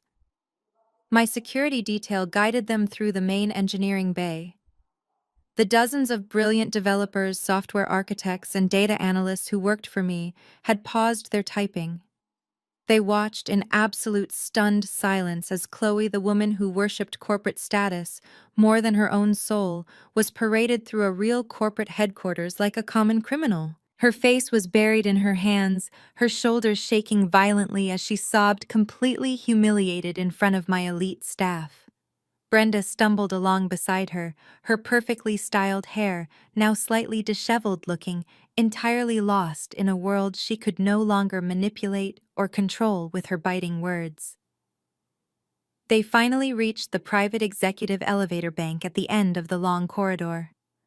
Marcus swiped his master keycard, and the polished steel doors slid open instantly. The security guards corralled all 3 of them into the confined space, effectively treating them like hostile intruders. Just before the doors could slide shut, Julian turned around to face me down the length of the hallway. His eyes were wide with a frantic, cornered desperation. He had lost his stolen money, he had lost his dignity, and he was dangerously close to losing his freedom. But his immense privilege absolutely refused to let him accept defeat gracefully. He needed to fire one last desperate shot to protect his fragile, crumbling ego. He grabbed the edge of the elevator door, physically stopping it from closing. He glared at me, his face twisted into a mask of pure venom. "You think you have won because you have a fancy office and a few security guards?" Julian snarled, his voice echoing aggressively down the pristine marble corridor. "You are completely out of your league, Emma. I know the most powerful venture capitalists in Silicon Valley. I have white shoe legal teams on retainer who destroy companies like yours for sport. I will file so many injunctions against your little tech startup that you will not even be able to function. I will make sure your company is tied up in litigation until you bleed out and beg me to stop." I stared down the hallway at him, completely unbothered by the empty threats of a bankrupt thief who was entirely dependent on my architecture to survive. Marcus stepped forward, his expression hardening, and firmly shoved Julian's hand off the elevator door. The polished steel panels slid shut with a heavy final clank, completely severing my toxic family from my sanctuary and leaving me in absolute peace. The elevator doors slid shut, sealing away the chaotic noise of my family and leaving my executive suite in a state of absolute pristine quiet. I did not waste a single second dwelling on Julian and his desperate parting threat. I had a multi-million-dollar corporate rescue mission to execute. Richard Sterling had delivered the encrypted server logs exactly as promised, and my top engineers had spent the entire morning running diagnostic protocols. The ransomware attacking his European trading bloc was vicious, but it was not invincible.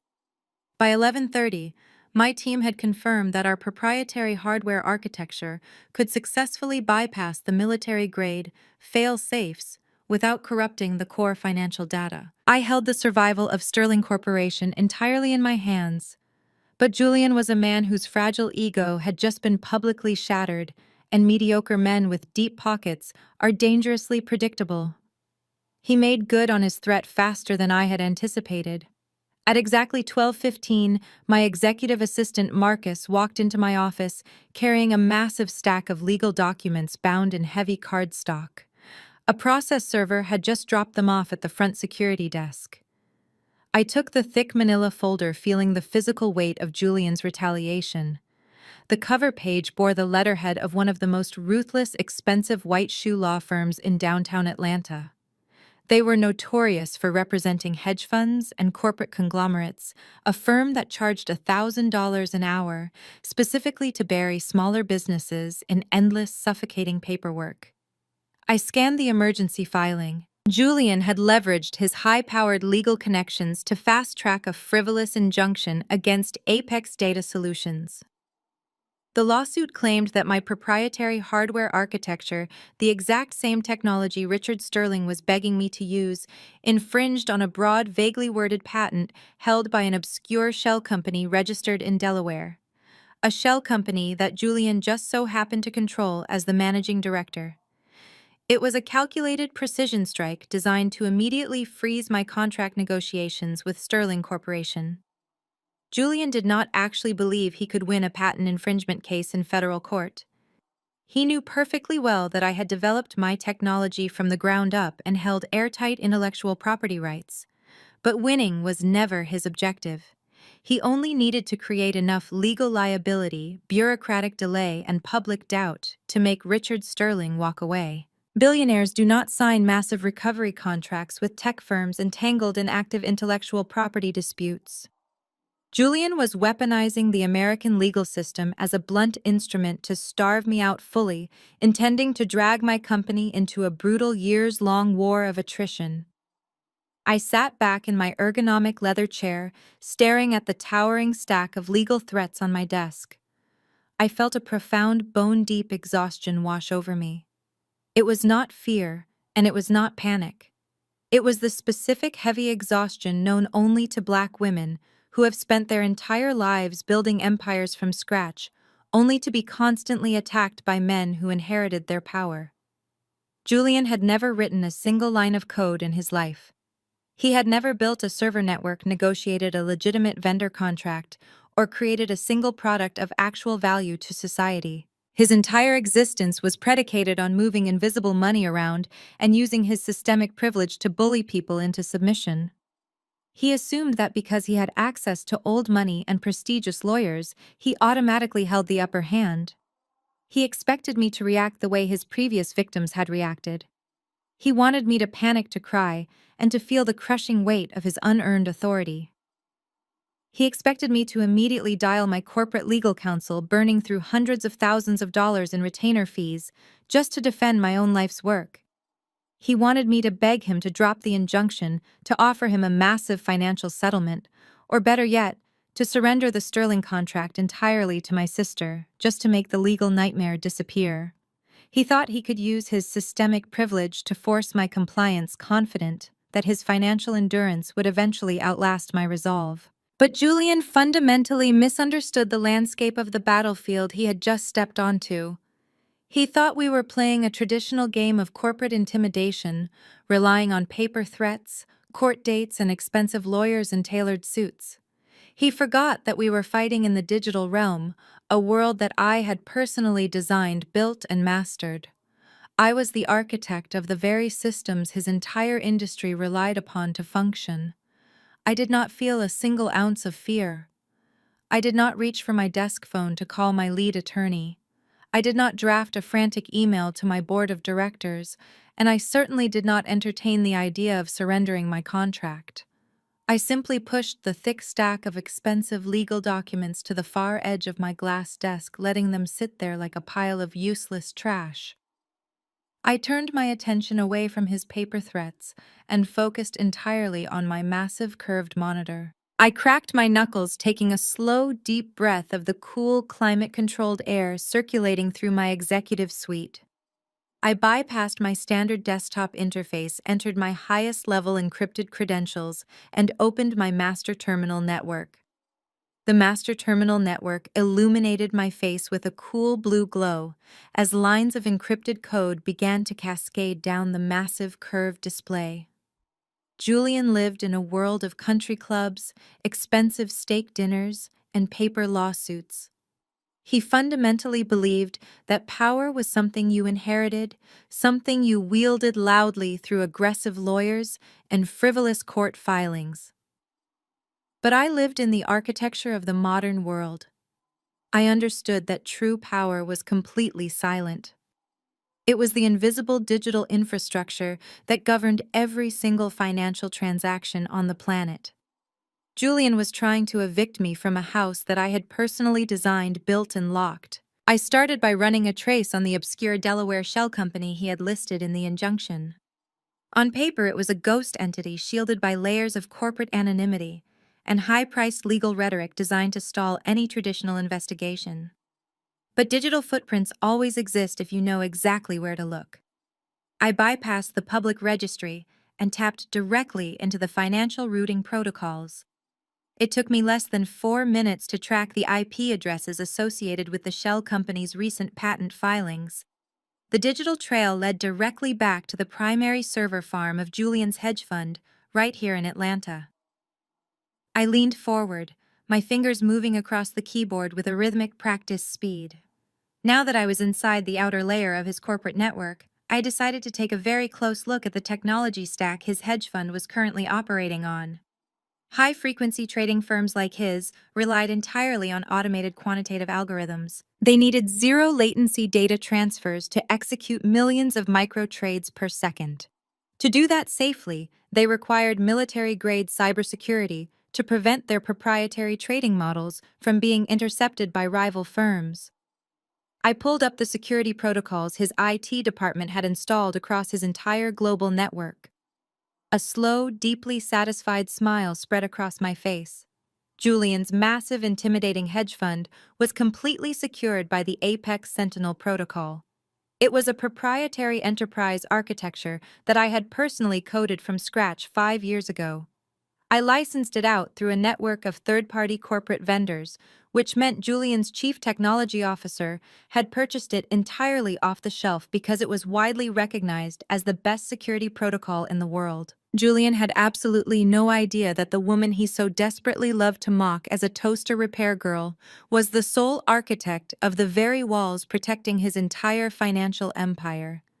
He took the safety of his wealth completely for granted, unaware that I held the master key to his kingdom. I did not need to hire an expensive white shoe law firm to fight his frivolous injunction. I did not need to beg a judge for a dismissal. I simply opened the standard enterprise licensing agreement for the Apex Sentinel protocol. I scrolled down to Section 4, Paragraph B. The clause explicitly stated that any corporate entity engaging in hostile litigation, intellectual property theft, or fraudulent legal claims against Apex Data Solutions or its subsidiaries immediately and permanently forfeited their licensing rights. Julian had tried to weaponize the American legal system against me, but he had failed to read the terms of service. I opened the central command console for my global licensing division. I located the active enterprise key assigned to his hedge fund. I did not feel a single ounce of pity or hesitation. Julian had brought this execution entirely upon himself. He had mocked my labor, stolen my mother's retirement, conspired with my sister to ruin my reputation, and then tried to legally suffocate my company.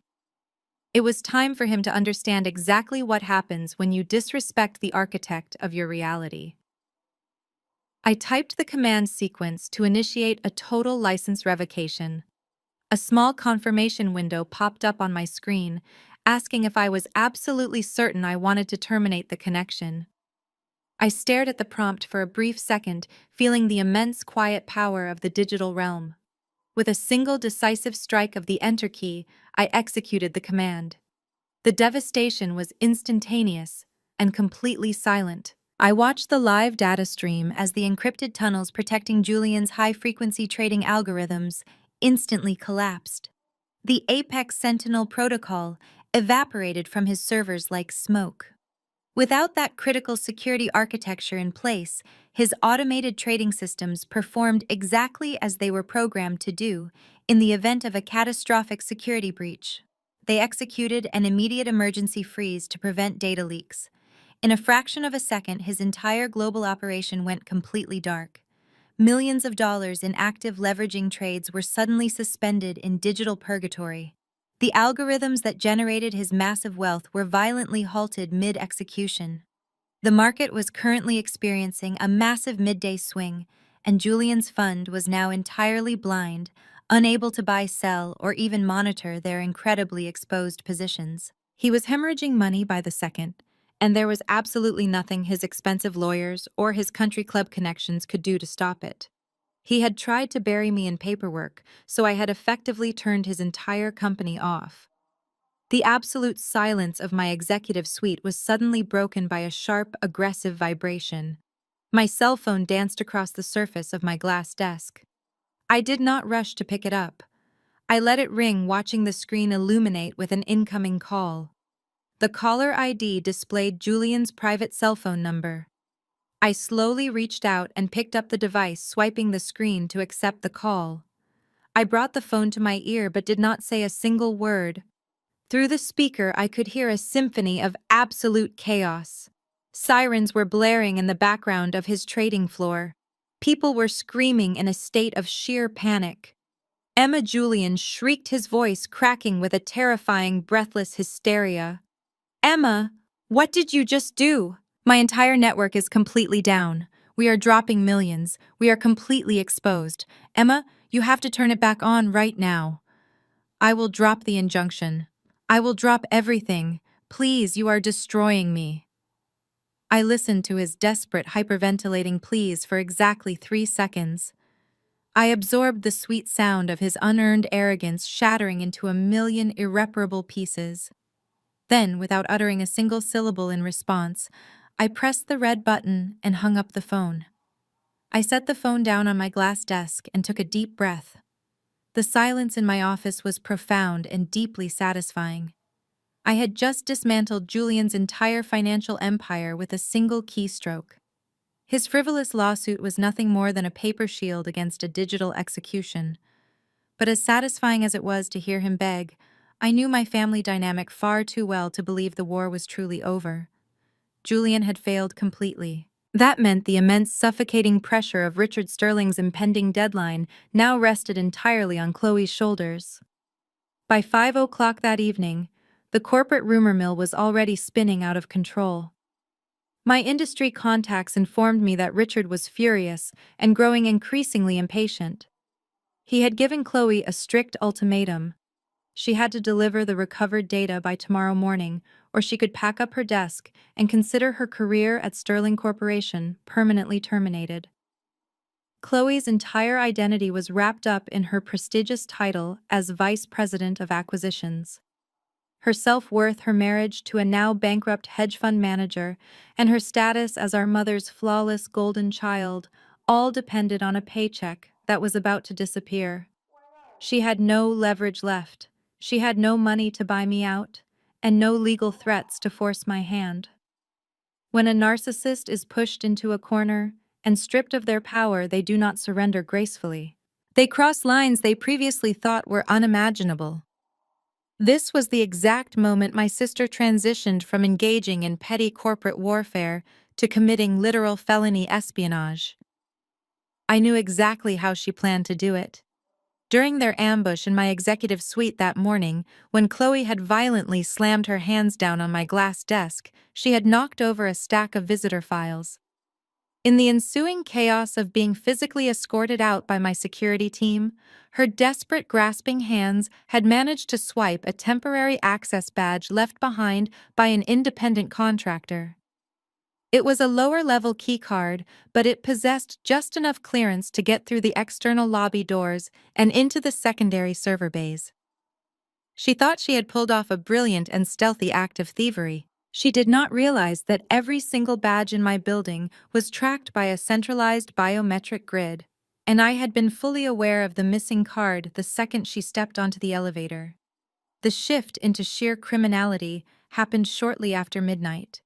The sprawling Apex Data Solutions compound was completely dark from the outside, blending into the quiet shadows of the midtown Atlanta streets. Inside, the massive cooling fans hummed a steady rhythmic drone, keeping the towering racks of blinking servers at an optimal temperature. Chloe was not a trained corporate spy. She was a desperate executive wearing dark athletic clothing she had probably purchased at a high-end boutique specifically for this ridiculous occasion. She approached the side entrance of my facility, her hands trembling violently in the cool night air as she held the stolen access badge up to the digital scanner. A small green light flashed on the security panel, and the heavy magnetic lock disengaged with a soft mechanical click. Chloe slipped inside the building, her heart pounding aggressively against her ribs. She was risking federal prison time just to maintain the illusion that she was inherently better than me. She crept through the dimly lit engineering bay, frantically searching for the primary server room. She foolishly believed that the decrypted Sterling data was just sitting on a physical hard drive, waiting for her to grab it and present it to Richard the next morning, like a triumphant hero. She was driven purely by the blinding, toxic need to steal my victory and claim it as her own. She navigated the maze of glass walls and computer terminals, entirely unaware that the building was equipped with motion-tracking infrared cameras covering every single square inch of the floor plan. She moved deeper into the facility, her breathing shallow and ragged. The pristine corporate environment she usually commanded had been replaced by a cold, intimidating digital fortress that I had built from the ground up. She was a trespasser in my world now. Every step she took was recorded, categorized, and uploaded to my secure cloud network. She was so consumed by her own arrogance and desperation that she never stopped to consider why a tech firm specializing in military-grade data recovery would leave a side door accessible with a simple contractor badge. I had left the door unlocked for her intentionally. I needed her to fully commit to her own destruction. Several miles away, I was relaxing in my luxury penthouse overlooking the glittering city skyline. I had changed into comfortable silk pajamas and was sitting on my plush velvet sofa, enjoying a hot cup of chamomile tea. The day had been long, and I was savoring the quiet peace of my sanctuary. I watched the headlights of cars moving silently along the highway far below, feeling entirely detached from the chaos my family was currently experiencing. Just as I took a soothing sip from my porcelain cup, a sharp, distinct chime cut through the quiet atmosphere of my living room. I reached for my phone resting on the polished marble coffee table. The screen glowed brightly in the dim light, displaying a high-priority security alert transmitted directly from my headquarters. It was a silent alarm. The notification boldly stated that an unauthorized user was currently attempting to breach the secondary server bay. A slow, deeply satisfied smile spread across my face. My trap had just snapped shut. I placed my porcelain teacup back onto the marble saucer with a soft clink. I did not feel a sudden rush of adrenaline or the frantic panic of a business owner under attack. I felt the cold, calculated calm of a spider watching a fly land directly in the center of its web. I picked up my tablet from the coffee table and opened the Apex proprietary security application. After passing the biometric scan, the screen illuminated with a grid of live 4K video feeds from every corner of my facility. I tapped on the camera covering the secondary server bay, expanding the video to fill the entire screen. The high-definition night vision rendered the dark room in crisp, glowing detail. There was Chloe. She was creeping down the center aisle of the server racks wearing a black designer track jacket and dark leggings, looking like a ridiculously overdressed burglar from a bad espionage movie.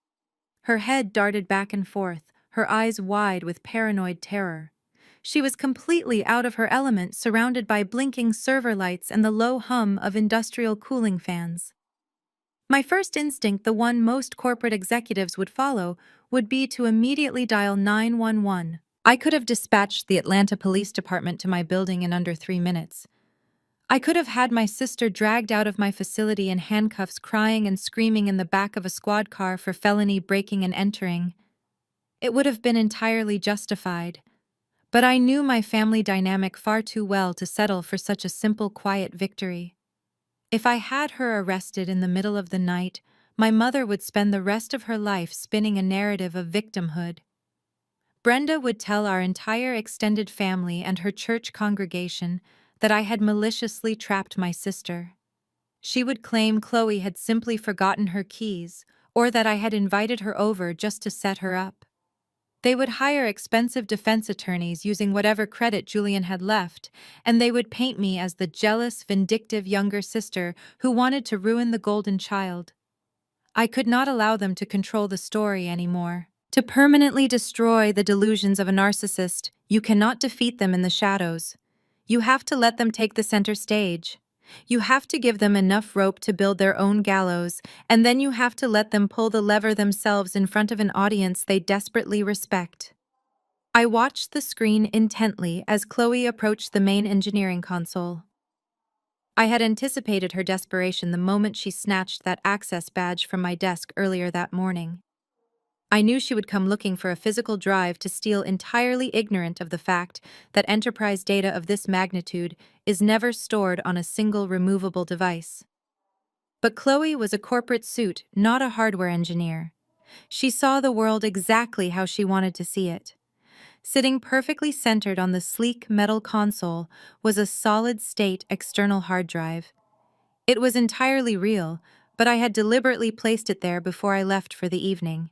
Sticking to the top of the brushed aluminum casing was a crisp white physical label that read, "Sterling Corporation, European Block, Decrypted Data." On the video feed, I saw Chloe spot the drive. Her entire body sagged with a massive visible wave of relief. She practically lunged for the console. Her trembling hands reached out and snatched the hard drive, clutching it to her chest as if she had just found the Holy Grail.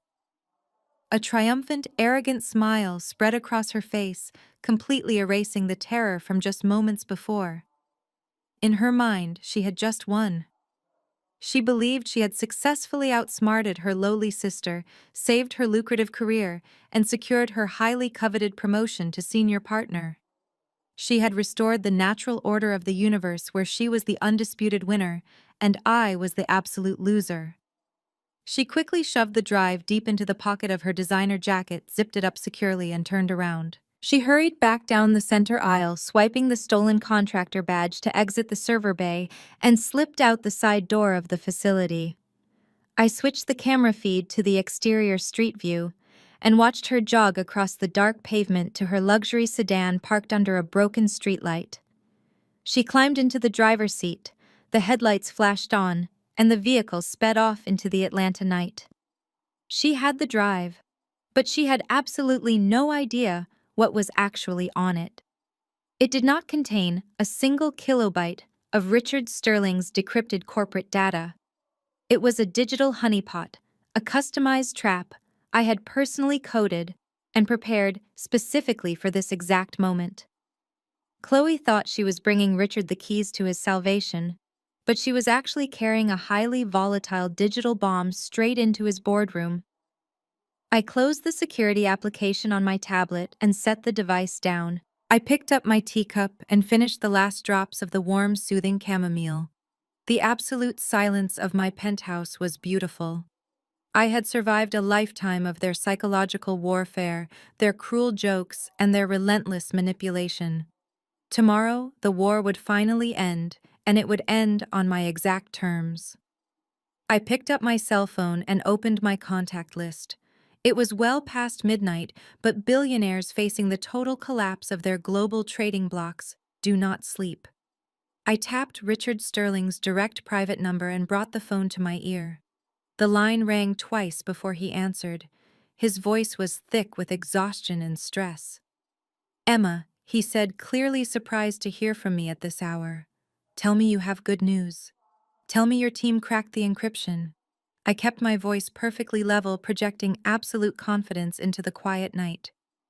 "Richard," I said smoothly, The presentation is completely ready. I need you to contact your executive board immediately.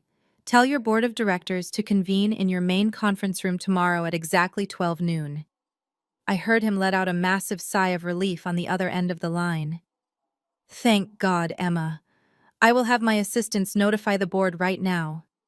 I cannot thank you enough for saving us. I will see you tomorrow at noon. I paused for a brief, calculated second before delivering the final instruction of the night. I will be there, Richard, I replied. But this is crucial. You need to make absolutely sure that your vice president of acquisitions is there too. Make sure my sister is presenting the data to the board. I arrived at the towering glass and steel headquarters of Sterling Corporation at exactly 15 minutes before noon. The main lobby was a sprawling expanse of white marble and cascading water features designed to intimidate anyone who walked through the front doors. But I was completely unfazed. I bypassed the main reception desk and approached the private executive elevators. My lead legal counsel, a brilliant and fiercely sharp woman named Sarah, walked confidently by my side. Flanking us was a federal corporate espionage auditor I had retained early that morning. We rode the silent elevator all the way up to the 65th floor, where the air was noticeably thinner and the stakes were infinitely higher.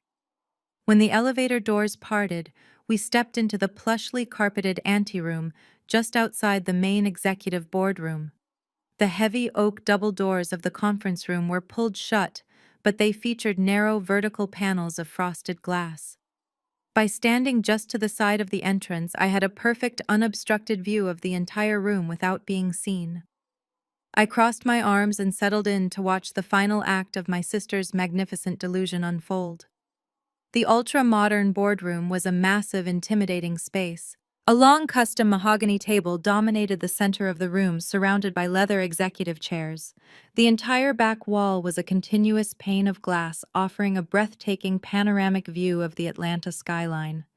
Seated around the table were the 12 members of the Sterling Corporation Board of Directors. These were incredibly powerful, impatient billionaires who were currently losing millions of dollars every hour. Their European trading bloc remained offline. At the head of the table sat Richard Sterling, his face drawn tight with stress and sleeplessness. He was drumming his fingers nervously against the polished wood, waiting for his salvation.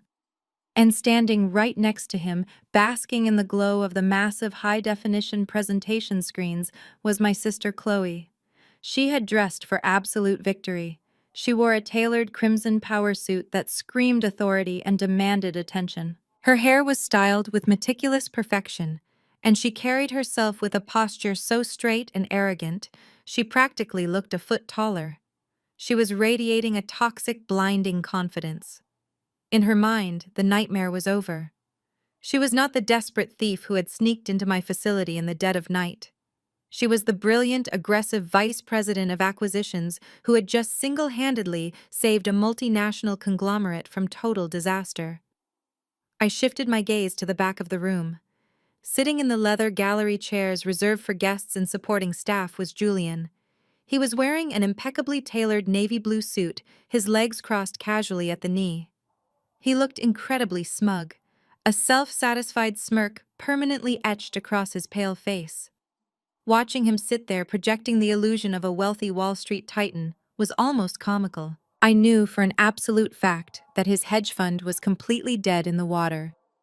His trading algorithms were blind, and he was completely bankrupt. But Julian was playing a part. He genuinely believed that his frivolous lawsuit the day before had terrified me into submission. He assumed that his legal threats had broken my resolve, forcing me to surrender the recovered data directly to his wife. He was sitting in that room fully expecting to ride Chloe's coattails out of his financial ruin. Chloe cleared her throat, placing her hands flat on the edge of the mahogany table, mirroring the exact authoritative posture she had tried to use on me in my office. The dull murmur of the board members immediately silenced. Gentlemen. Chloe began, her voice projecting loudly and clearly across the expansive room. I know the past 48 hours have been incredibly stressful for this firm. The ransomware attack on our European servers was unprecedented. As you know, we initially consulted with external vendors who attempted to extort this board for $10 million in emergency recovery fees. I listened to her brazenly rewrite history, feeling a cold, clinical fascination.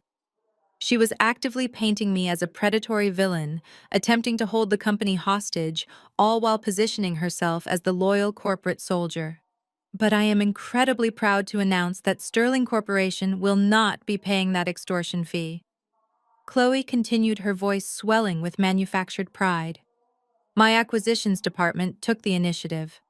We worked around the clock, utilizing our own internal resources and a network of proprietary backdoors. We bypassed the external hardware specialists completely. We have successfully decrypted the European trading bloc. A collective sigh of relief washed over the board of directors. Several of the older men at the table actually smiled and nodded their heads in profound approval. Julian clapped his hands together, once a loud, sharp sound of arrogant support from the back of the room. Chloe beamed, soaking up the validation like a sponge. This was the absolute peak of her hubris. This was the moment she had chased her entire life. She was standing at the summit of her corporate mountain, wearing my success as her own personal costume. It was a masterclass in psychological delusion.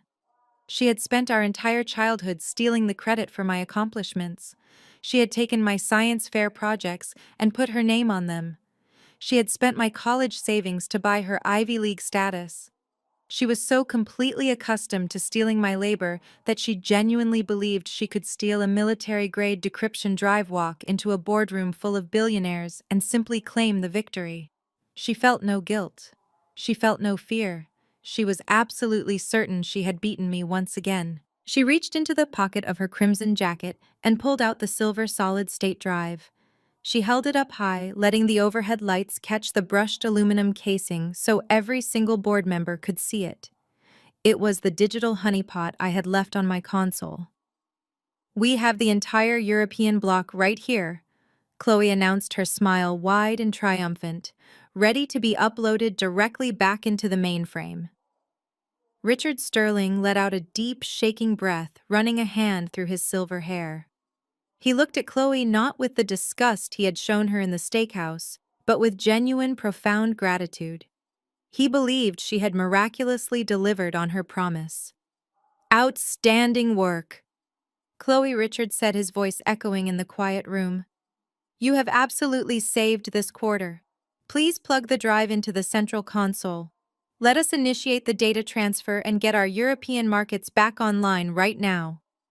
Chloe offered a crisp, professional nod. She turned toward the main presentation computer integrated into the boardroom wall, gripping the silver hard drive tightly in her manicured hand. Her entire future, her senior partnership, and her golden child status were just one click away. She reached out toward the USB terminal. Just as Richard leaned forward in his chair to watch the screens, I placed both of my hands firmly against the heavy oak boardroom doors and pushed them wide open. The heavy oak doors swung inward with a resounding crack that echoed like a gunshot through the cavernous boardroom. 12 billionaires' men who were accustomed to the entire world waiting on their explicit permission to speak instantly snapped their heads toward the entrance. The collective murmur of the room died immediately. The silence that fell over the space was absolute and heavy, thick with the scent of expensive cologne, dark roasted coffee, and polished mahogany. I stepped across the threshold, my expensive heels clicking with a steady, lethal rhythm against the hardwood floor. Flanked by Sarah, my lead legal counsel, and the stern-faced federal auditor, I did not pause to wait for an invitation to enter. I walked directly into the center of the room. This was a space built entirely by old money, saturated in the kind of systemic privilege that usually required a specific bloodline and a trust fund to access. As a self-made Black woman in the technology sector, I had spent my entire career navigating rooms exactly like this one. I knew exactly how these men operated. They respected power, but they only yielded to absolute leverage. Right now, standing under the bright recessed lighting of their own corporate fortress, I was the only person in the room holding any real leverage. I owned the space completely. Richard Sterling stood up from his leather executive chair at the head of the massive table. He looked completely bewildered. He glanced from my face to the stern expressions of my legal team and then back to my sister standing near the presentation screen. Emma Richards said, his voice hesitant but entirely respectful, ensuring he did not offend the only person who could save his company. "What is the meaning of this? We were just about to initiate the data transfer. Is there a problem with the contract parameters we discussed last night on the phone?" Before I could even open my mouth to answer him, Chloe completely panicked. The tailored crimson power suit that had made her look so commanding just seconds ago suddenly seemed to swallow her whole. The color violently drained from her meticulously contoured face, leaving her looking hollow and terrified. She knew how I operated, and she knew I would not walk into a room like this unless I had a checkmate already planned. But her desperate need to maintain the illusion of control overpowered her basic survival instincts. She took a rapid step forward, physically placing herself between me and the billionaire executive sitting at the table. "Excuse me," Chloe snapped, forcing her voice into a shrill, authoritative register that completely lacked its previous warmth.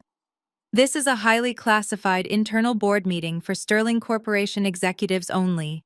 You do not have the security clearance to be in this room. I am going to have to ask you to leave immediately before I call building security to have you escorted out."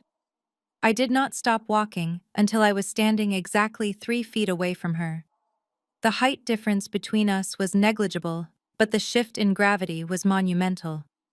I looked at her, truly looked at the desperate, sweating woman hiding behind a fancy title, and felt nothing but a cold, clinical pity. "You are not going to call security, Chloe?" I said, my voice barely above a whisper, but carrying clearly across the dead-silent boardroom. "Because building security is currently downstairs turning over the access logs of every single door you opened last night to the Atlanta Police Department." In the back row of the gallery seating, Julian let out a sharp, audible gasp. He gripped the armrests of his leather guest chair so tightly, his knuckles turned entirely white. He shifted uncomfortably in his navy blue suit, his arrogant smirk entirely erased. He knew instantly that his wife had crossed a line that neither of them possessed the capital or the legal power to defend. Richard frowned, his sharp blue eyes darting frantically between us. "Emma, what are you talking about?" Chloe just informed the board that her department decrypted the European servers using internal resources. She has the data drive right in her hand. We are minutes away from reopening the trading block. I shifted my gaze back to the billionaire chief executive. "Richard," I said calmly, gesturing to the man standing tall to my right.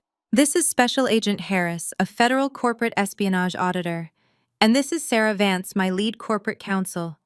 We are standing in your boardroom today because less than 12 hours ago, your vice president of acquisitions illegally accessed my private military-grade data facility. She used a stolen contractor badge to bypass my exterior biometric security grid, and she stole a piece of proprietary hardware directly from my engineering bay." The boardroom erupted into a chaotic symphony of shocked gasps and frantic whispers. Several of the older board members leaned forward in their heavy leather chairs, staring at Chloe, as if she had just morphed into a dangerous criminal right before their eyes. The pristine corporate savior narrative she had just spent 10 minutes building evaporated into thin air. "That is an absolute lie," Chloe shrieked, her voice cracking under the immense crushing pressure of the room. She gripped the silver hard drive so tightly against her chest her hands were violently shaking. "She is lying, Richard. She is just jealous.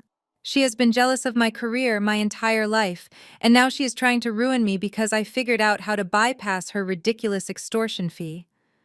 This drive contains our data. I recovered it myself. She is trying to steal my credit." She was doubling down on a losing hand, clinging desperately to a reality that was rapidly disintegrating around her. She looked at the board members, her eyes wide and pleading, begging them to believe her fabricated narrative of the jealous, vindictive sister who just wanted to ruin the family golden child. I did not argue with her.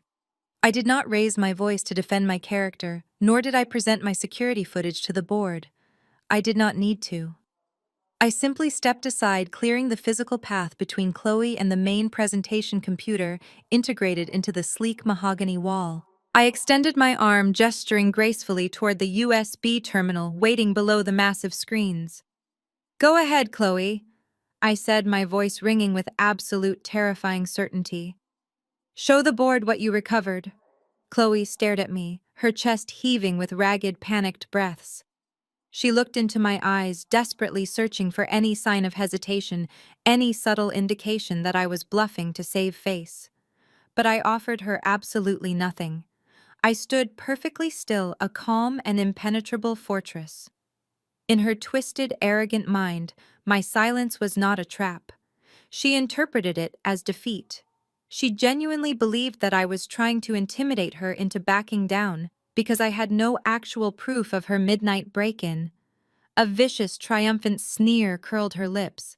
She turned her back to me, gripping the silver hard drive with renewed, arrogant purpose. "Watch closely, Emma," Chloe hissed over her shoulder, her voice dripping with venom. "This is what real success looks like." She marched the final 2 steps to the presentation console. With a sharp, aggressive thrust, she jammed the solid-state drive into the primary USB terminal. She reached out with her manicured hand, wrapping her fingers around the wireless presentation mouse resting on the polished mahogany desk. On the massive 80-inch high-definition screens spanning the entire front wall of the boardroom, a digital folder popped up. It was labeled with the Sterling Corporation logo and the words "European Block Decrypted Data." Chloe clicked the folder open without a single second of hesitation. The screens went completely black. For 2 agonizingly long seconds, the boardroom was plunged into an eerie digital darkness. Richard Sterling leaned forward, his brow furrowing in confusion. The other billionaires at the table shifted in their heavy leather chairs, murmuring quietly to one another. Chloe frantically clicked the mouse again, a sudden spike of anxiety breaking through her confident facade. Then the massive screens did not load the complex financial data of the European trading bloc. Instead, they violently flashed a brilliant, blinding crimson red. A custom interface that I had personally designed illuminated the room, casting a harsh red glow over the faces of the most powerful men in Atlanta. The Sterling Corporation logo was nowhere to be found. In its place was a meticulously organized automated scrolling ledger. The digital trap I had planted on that drive the night before had worked flawlessly. When Chloe had foolishly plugged the honeypot drive into her own unsecured home computer to check its contents hours earlier, my hidden executable script had instantly bypassed her basic firewalls, ripped every single file from her local hard drive, cross-referenced it with Julian's financial records, and formatted the most damning evidence into a pristine presentation. The boardroom watched in absolute paralyzed silence as Chloe and Julian's private correspondence began to scroll across the 80-inch monitors in massive, undeniable text. There were no encrypted server logs. There were only emails, hundreds of them. The first email on the screen was dated 2 years ago. The subject line read, "Urgent margin call transfer." It was sent directly from Julian's private hedge fund account to Chloe's secure corporate address. The text was incredibly explicit. Julian was begging his wife to authorize a fraudulent vendor payment from her acquisitions department to cover his failing crypto investments. Right below it was Chloe's reply, stamped with the official Sterling Corporation time code. It read, "Invoice approved. Funneling the excess $200,000 into the Delaware Shell account now. Do not mess this up, Julian." The scrolling continued, relentlessly exposing their massive criminal conspiracy. The screen displayed forged invoice receipts, falsified acquisition reports, and direct wire transfer routing numbers. It painted a devastating, highly detailed picture of a 2-year-long embezzlement scheme. Chloe had been systematically using her authority as vice president to inflate the cost of corporate buyouts, slicing the excess millions off the top and quietly feeding them into Julian's bankrupt hedge fund just to maintain their lavish lifestyle. They were entirely funding their country club memberships, their designer wardrobes, and their luxury vehicles with money stolen directly from the men sitting in that exact room. The collective gasp that erupted from the 12 board members was a sound of pure, unadulterated outrage. These were self-made billionaires and ruthless venture capitalists. They did not tolerate incompetence, but they absolutely destroyed thieves. Richard Sterling stood up so fast his heavy leather chair violently tipped over and crashed onto the hardwood floor. His face turned a deep, dangerous shade of purple. The veins in his neck stood out like thick cords. He pointed a trembling, furious finger at the massive red screens, his eyes wide with a terrifying rage. "What is this?" Richard roared, his voice shaking the very foundation of the room. "You have been stealing from my company. You have been siphoning my funds to cover your pathetic husband's gambling debts." Chloe dropped the presentation mouse. It clattered loudly against the desk and fell to the floor, shattering into pieces. She stumbled backward, her hands flying up to cover her face as if the bright red light radiating from the screens was physically burning her skin. She was completely trapped. There was no clever corporate spin that could save her. There was no mother in the room to blindly defend her. Her exact words, her exact routing numbers, and her exact crimes were actively broadcasting in 4K resolution to the federal corporate espionage auditor standing right next to me. She looked at Richard, her mouth opening and closing like a suffocating fish. "Mr. Sterling, please," she choked out, tears instantly streaming down her perfectly contoured face, ruining her makeup. "It is a mistake. The data is altered. She hacked me. My sister hacked me to frame me." Special Agent Harris stepped forward, his voice calm, deep, and completely devoid of sympathy. "Actually, ma'am, I have already pulled the server metadata from your corporate account. The timestamps on these emails match your internal server logs perfectly. This is not a fabrication. This is a confession." In the back row of the gallery, the reality of the situation crashed down on Julian with the force of a freight train. The arrogant smirk he had worn for 34 years vanished permanently. He was not just broke anymore. He was facing decades in a federal penitentiary for grand larceny, wire fraud, and corporate embezzlement. The deep pockets and white shoe lawyers he loved to brag about could not save him from stealing millions from Richard Sterling. The primal instinct of a cornered coward violently kicked in. Julian leaped out of his guest chair. He did not look at his wife. He did not attempt to defend the woman he had conspired with. He abandoned Chloe completely. He spun around his expensive leather shoes, slipping frantically against the polished floor, and bolted directly for the heavy oak doors at the back of the boardroom. He was desperately trying to run. But the moment he reached the exit, the doors swung inward, and my massive security detail stepped directly into his path. Julian slammed hard into the solid wall of my private security detail. The two massive former military contractors did not even flinch. They grabbed him by the lapels of his expensive navy blue suit and shoved him forcefully back into the boardroom. He stumbled backward, his leather shoes skidding across the polished hardwood until he collapsed back into his guest chair. He buried his face in his hands, letting out a pathetic, high-pitched sob. The great Wall Street titan, the man who had mocked my career and threatened to destroy my company with endless litigation, had been reduced to a weeping coward in a matter of seconds. I walked calmly to the head of the mahogany table, commanding the absolute attention of every single billionaire in the room. I looked directly at Richard Sterling. "What you are seeing on those screens, Richard, is the exact result of a targeted digital honeypot." I explained the chain of custody with surgical precision. I told the board how Chloe had stolen a temporary contractor badge from my desk yesterday morning. I detailed how she used that stolen badge to breach my secondary server bay at exactly 12:14 this morning. "She was desperately looking for your decrypted European market data," I explained, keeping my voice perfectly level. "But enterprise servers do not work like that." Instead, she found the physical hard drive I left completely unsecured on the engineering console. When she took that drive home and plugged it into her personal computer, she activated an executable script I wrote specifically for her. The room was completely spellbound as I broke down the trap. The drive immediately bypassed her basic residential firewalls, accessed her local storage, and ripped every single unencrypted file related to her financial accounts. It then formatted those stolen emails and forged invoices into the presentation you are currently watching. My federal auditor, Special Agent Harris, already holds the certified biometric access logs and the high-definition security footage of her midnight heist. The chain of custody is absolute, legally binding, and ready for federal prosecution. Richard Sterling turned his gaze from the massive red screens down to my sister.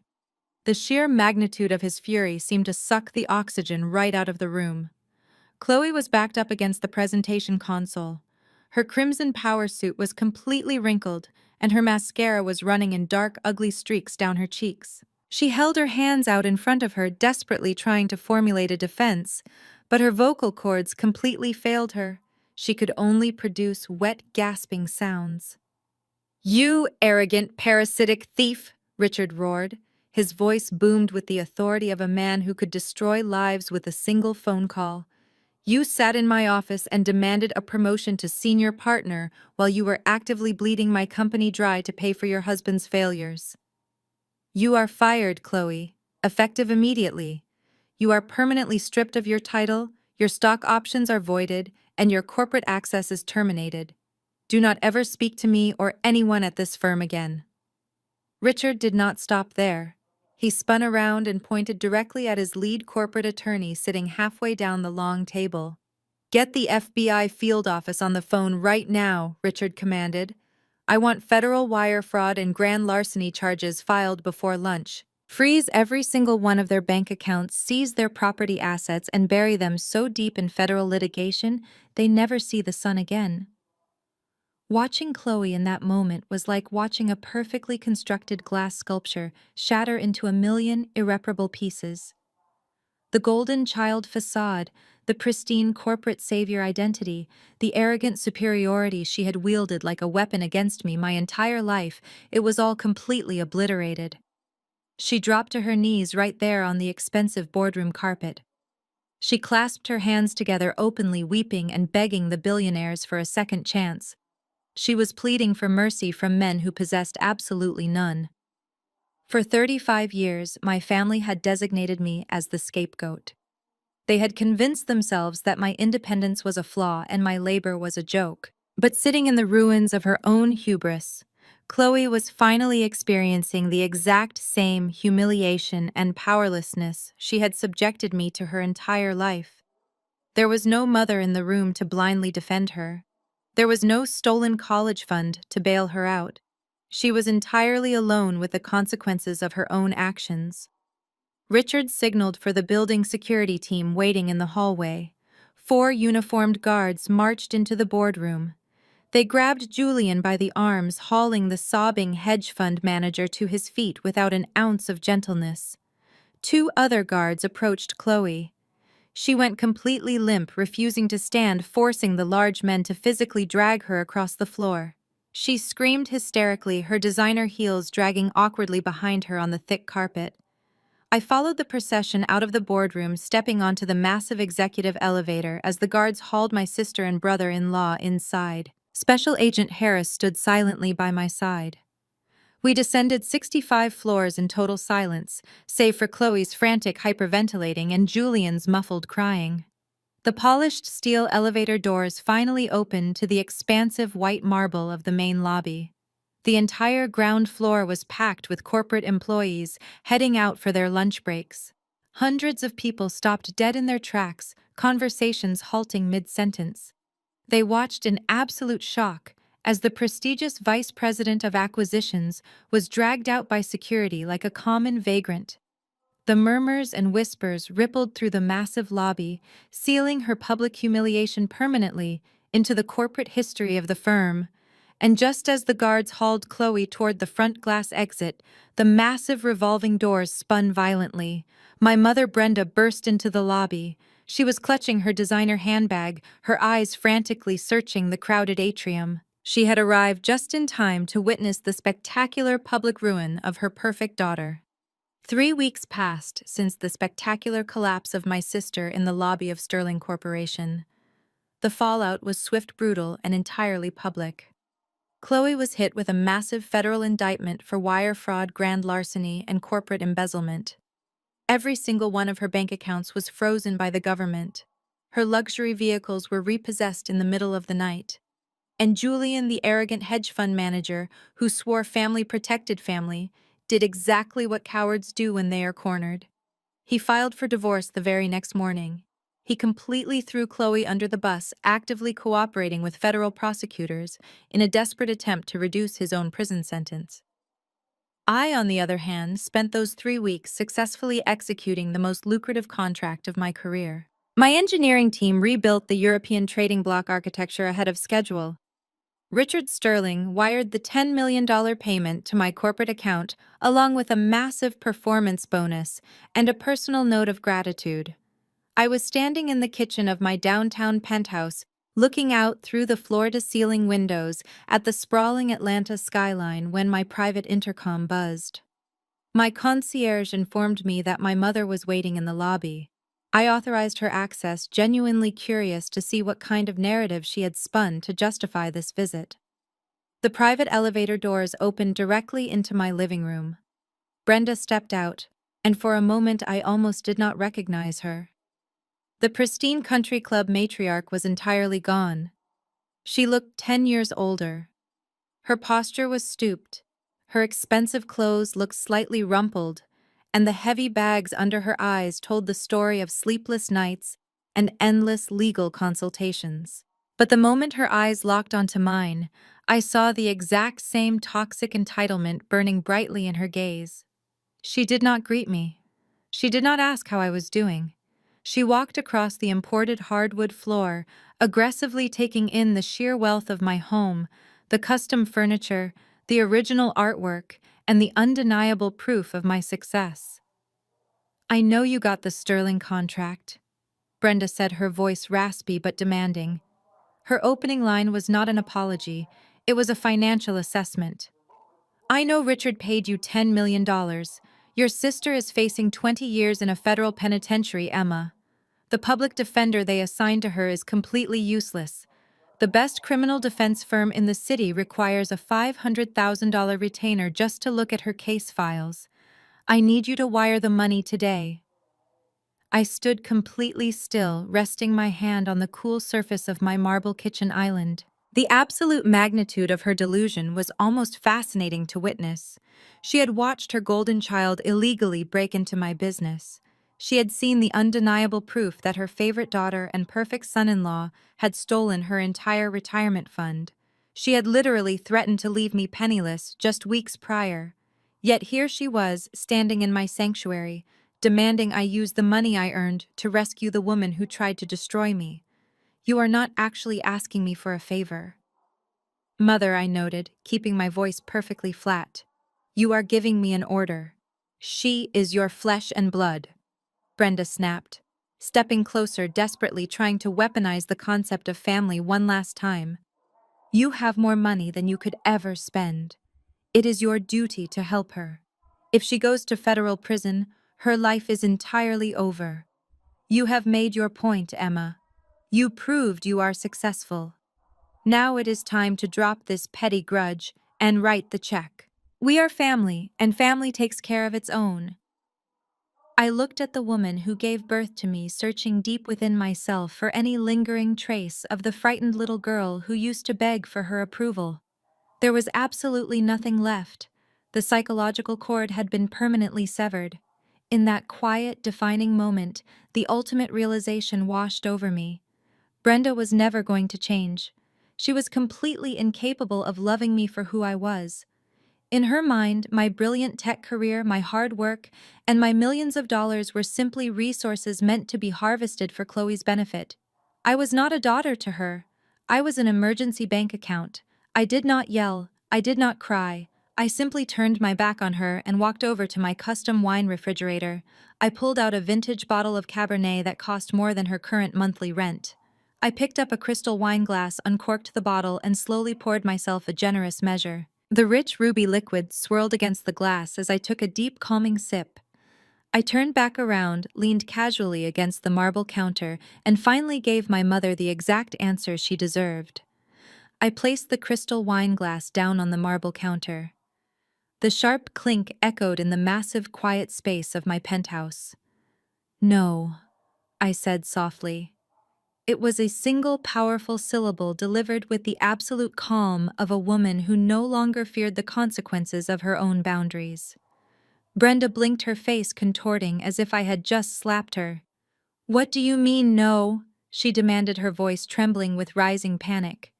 "I just told you your sister is going to prison. She will not survive a federal facility, Emma. You have $10 million sitting in your account. 500,000 is nothing to you.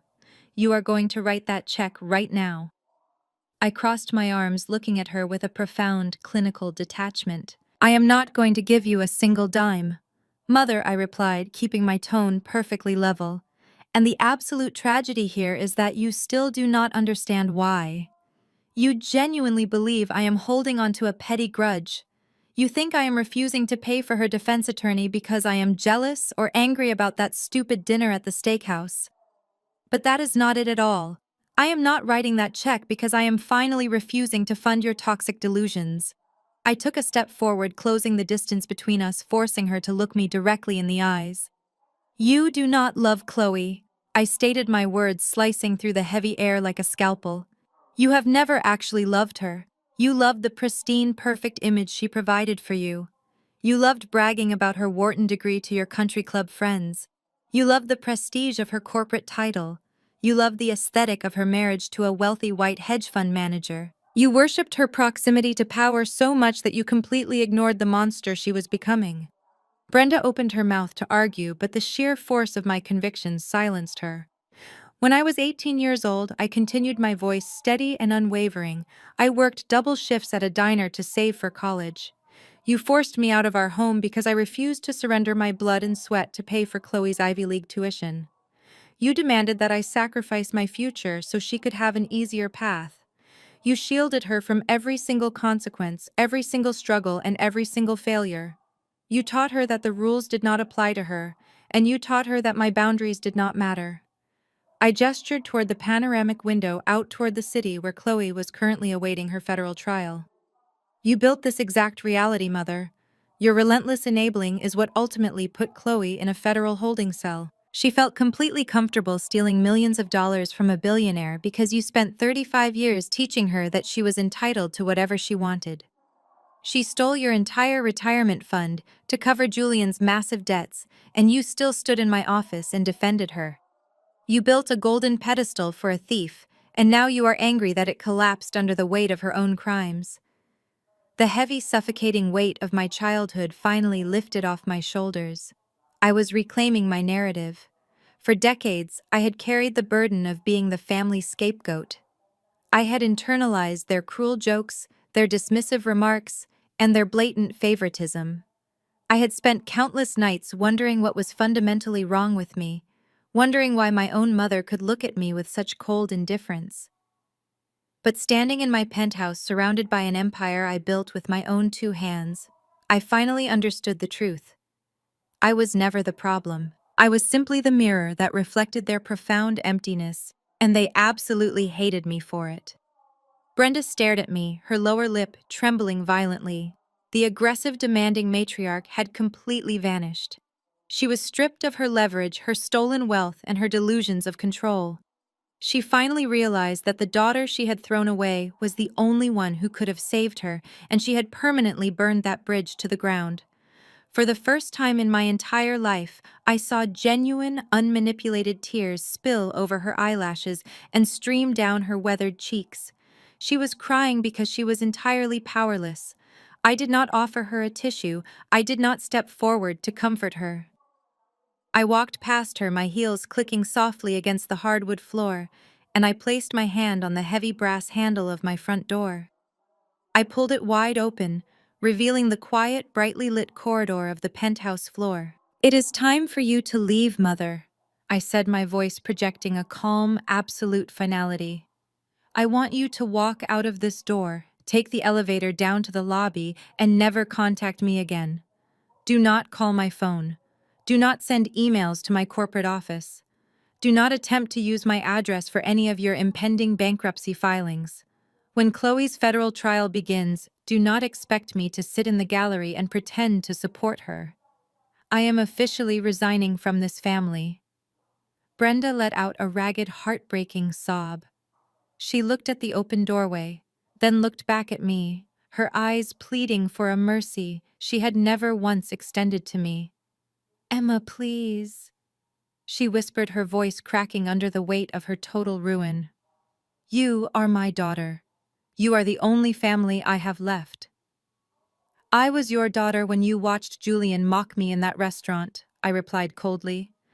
"I was your daughter when you threatened to cut me out of an empty trust fund. You only remember we are family when you run out of other people to use." "Goodbye, Brenda." She stood frozen for a long, agonizing moment, desperately hoping I would break. But my expression remained an impenetrable fortress. Slowly, painfully, she picked up her designer handbag, her shoulders slumped forward, completely defeated. She walked past me, her steps heavy and slow, carrying the crushing weight of her own catastrophic failures. She stepped out into the hallway, not daring to look back at me one last time. I grabbed the heavy brass handle and pushed the door shut. The solid oak slammed into the frame with a loud, resounding thud. I reached up and turned the deadbolt.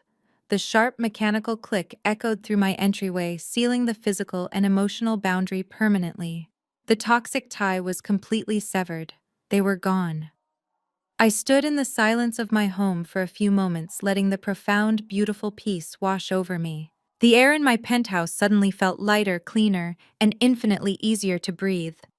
I walked back into my living room, picked up my glass of vintage Cabernet, and moved gracefully toward the massive glass doors leading out to my private balcony.